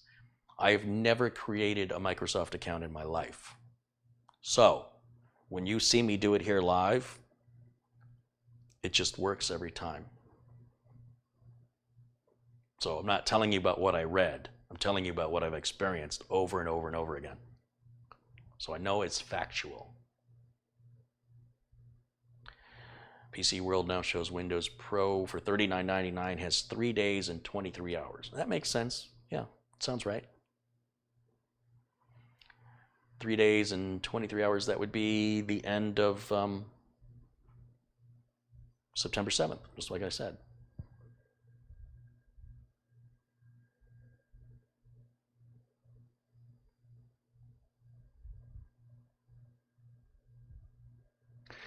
Bill Jeanette says you should be aware that the PC World deal only gives you 30 days to install. Well, that doesn't make any sense, but good to know. Appreciate the tip.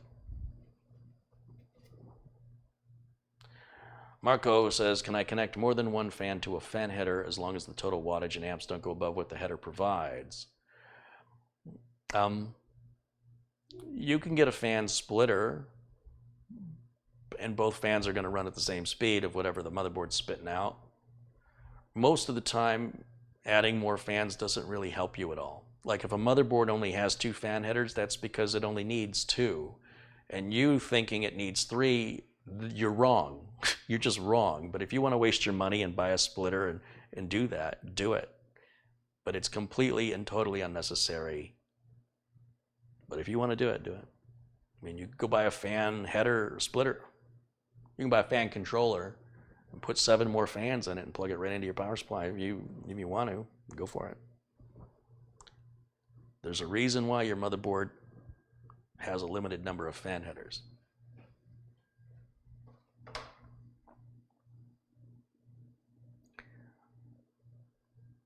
Just because you can do something doesn't mean you should.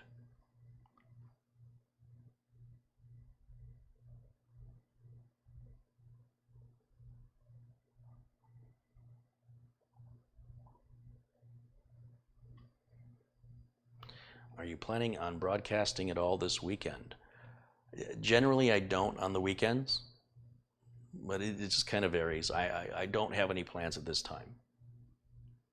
But I do plan to release pre-recorded, edited videos on days that I don't broadcast when that's possible. The editing takes a long time, but the little quick tips and stuff like that, I try to get those published on days that I'm not broadcasting, which is primarily weekends. But thank you for asking. Blackwatch with $2 Canadian says, song in Pocket Kid in cart in lot.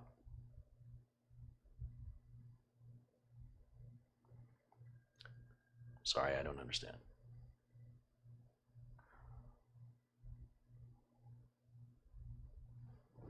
Loman Shoop says, can you transfer a non-working hard drive to a solid state drive? Well, if it's not working, how would you do that?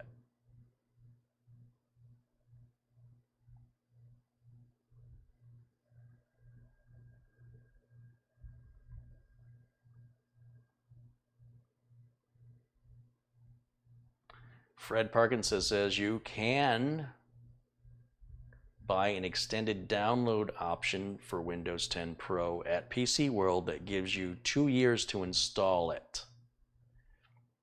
Ooh. He says it costs about $30 for that option. But there you go. Point counterpoint. Thank you, Fred. Good, valuable information. Mark Gossman says, thank you for helping people. Well, thanks, Mark. Thanks for joining in and being a kind and supportive person.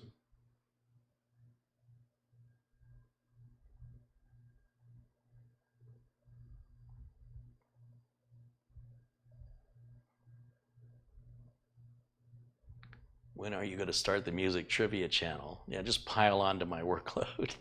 I do enjoy that too much. Any idea when 80s music stream will happen? I kind of did it last night unintentionally. It was kind of what I wanted to do. But what I really want to do is I want to bring up YouTube and screen capture that and just kind of talk on top of it and look at the titles and maybe play the videos with the audio muted and the video not full screen, so that I think that'll get me around any potential copyright issues. I think. I mean, there's only one way to know, right? We'll try it. But I'm kind of curious what YouTube suggestions come up with and what other songs I didn't think of. Like right now, I think I covered it pretty good, but I don't know what I don't know. So I do want to do that, but there's so much work right now. I really enjoyed it. Tim Arney says that was fun, and I agree. Sometimes I really need that. That's a great gift that you guys give to me when you let me go off on 80s music, and we're not talking about anything technical, because it's just a variation from the normal and of the normal content that I do. And doing that once in a while, I think, adds a little more dynamic to the channel. It's not for everybody. On the other hand, what I do isn't for everybody, and talking about that may be for others. So, but I do it for me. I mean, that music is a soundtrack to my life. That's what that is. William says, sorry I missed the fun. I just got out of the hospital late today. I hope you're okay. Unless you work there. Maybe you work there. Tony says, good night from Sheboygan, Michigan. Right on, Tony. Thank you. Good night. Wayne Lawrence says, the 30 days at PC World is how long the link is valid to download the software from them, and the key will still work after 30 days. That makes more sense. There we go. See how people misinterpret things and they don't ask questions, and then they make bold statements? Well done, Wayne. Well done.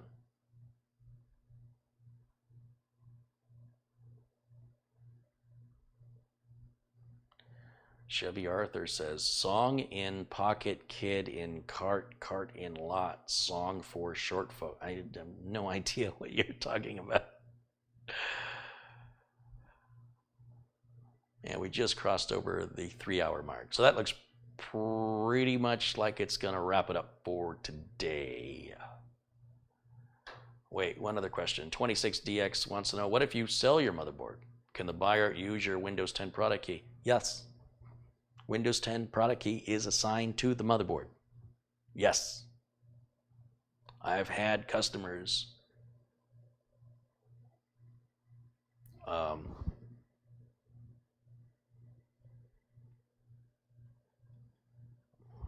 trying to think of the scenario. It's happened a few times where basically they're like, you can keep the board.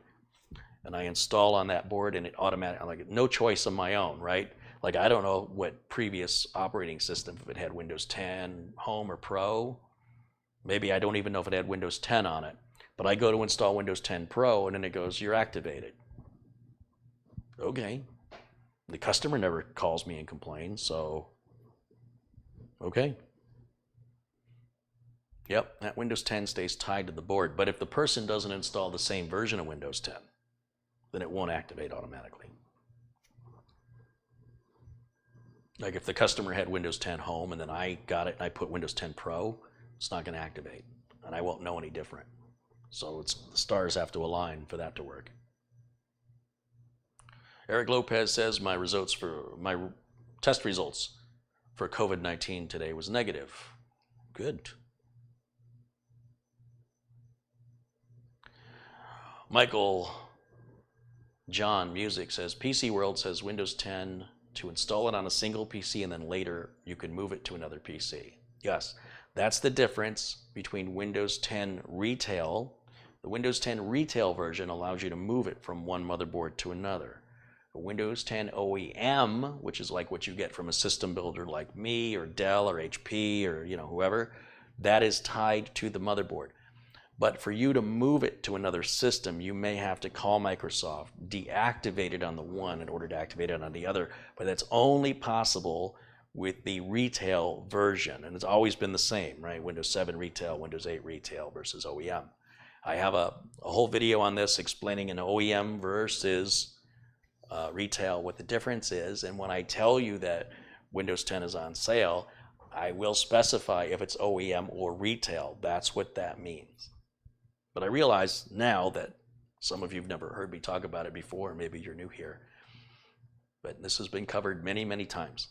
Glenn's Music has contributed $5 Australian. He says, thank you for showing me that great big huge pile of motherboards that I want. And I hope you have a good night. Thank you.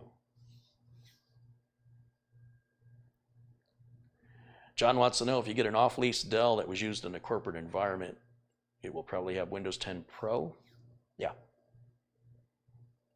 Not probably, guarantee it. All the all of the off-lease computers that I've shown here on the channel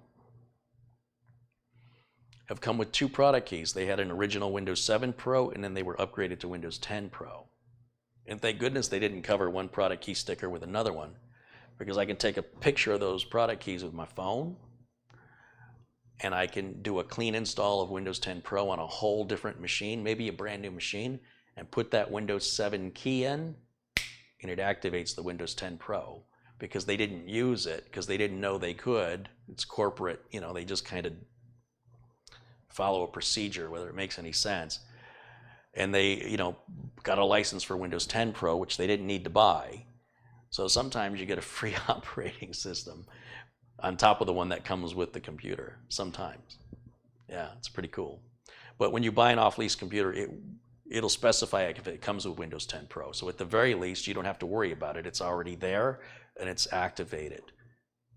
And that's why those off-lease computers that I talk about are such a good deal. Because if Windows 10 Pro retail is $200, although this is an OEM, but even the OEM is like $160, $140. And the cost of the entire computer is like $150, $160. It's worth it just for the operating system alone. Let alone you're getting a processor, a motherboard, a cooling fan, a storage, oftentimes an optical drive, a case, a power supply, right? It's like, wow, that's a heck of a deal.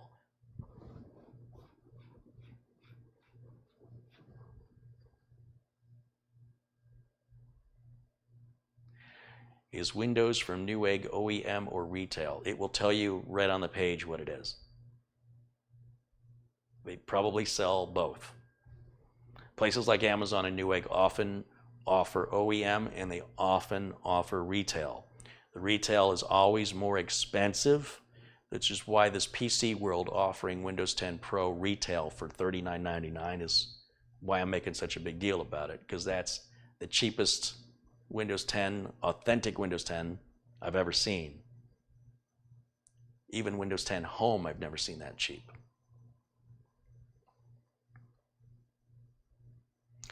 All right, guys, thank you guys so much for joining me today. I appreciate all the contributions from Glenn's Music and Blackwatch and Jeffrey Tioko, Kevin Arsenault, Bryant Burns, Sharon Idle, Bryant again, and the pack, a couple from Jose and Veronica Lopez, a couple today from Rock and Rob, Bro Feats and Kevin Lee Hallman, and Barry Russ, a couple from Copwatch Transparency in Virginia, along with the generous contributions from Kelly Stewart and Madi Yoel and John Wilson, a few others, Glenn's Music and Ian McLeod, David Kane and Rick Lakes and Frankie B, and again another contribution from Frankie B.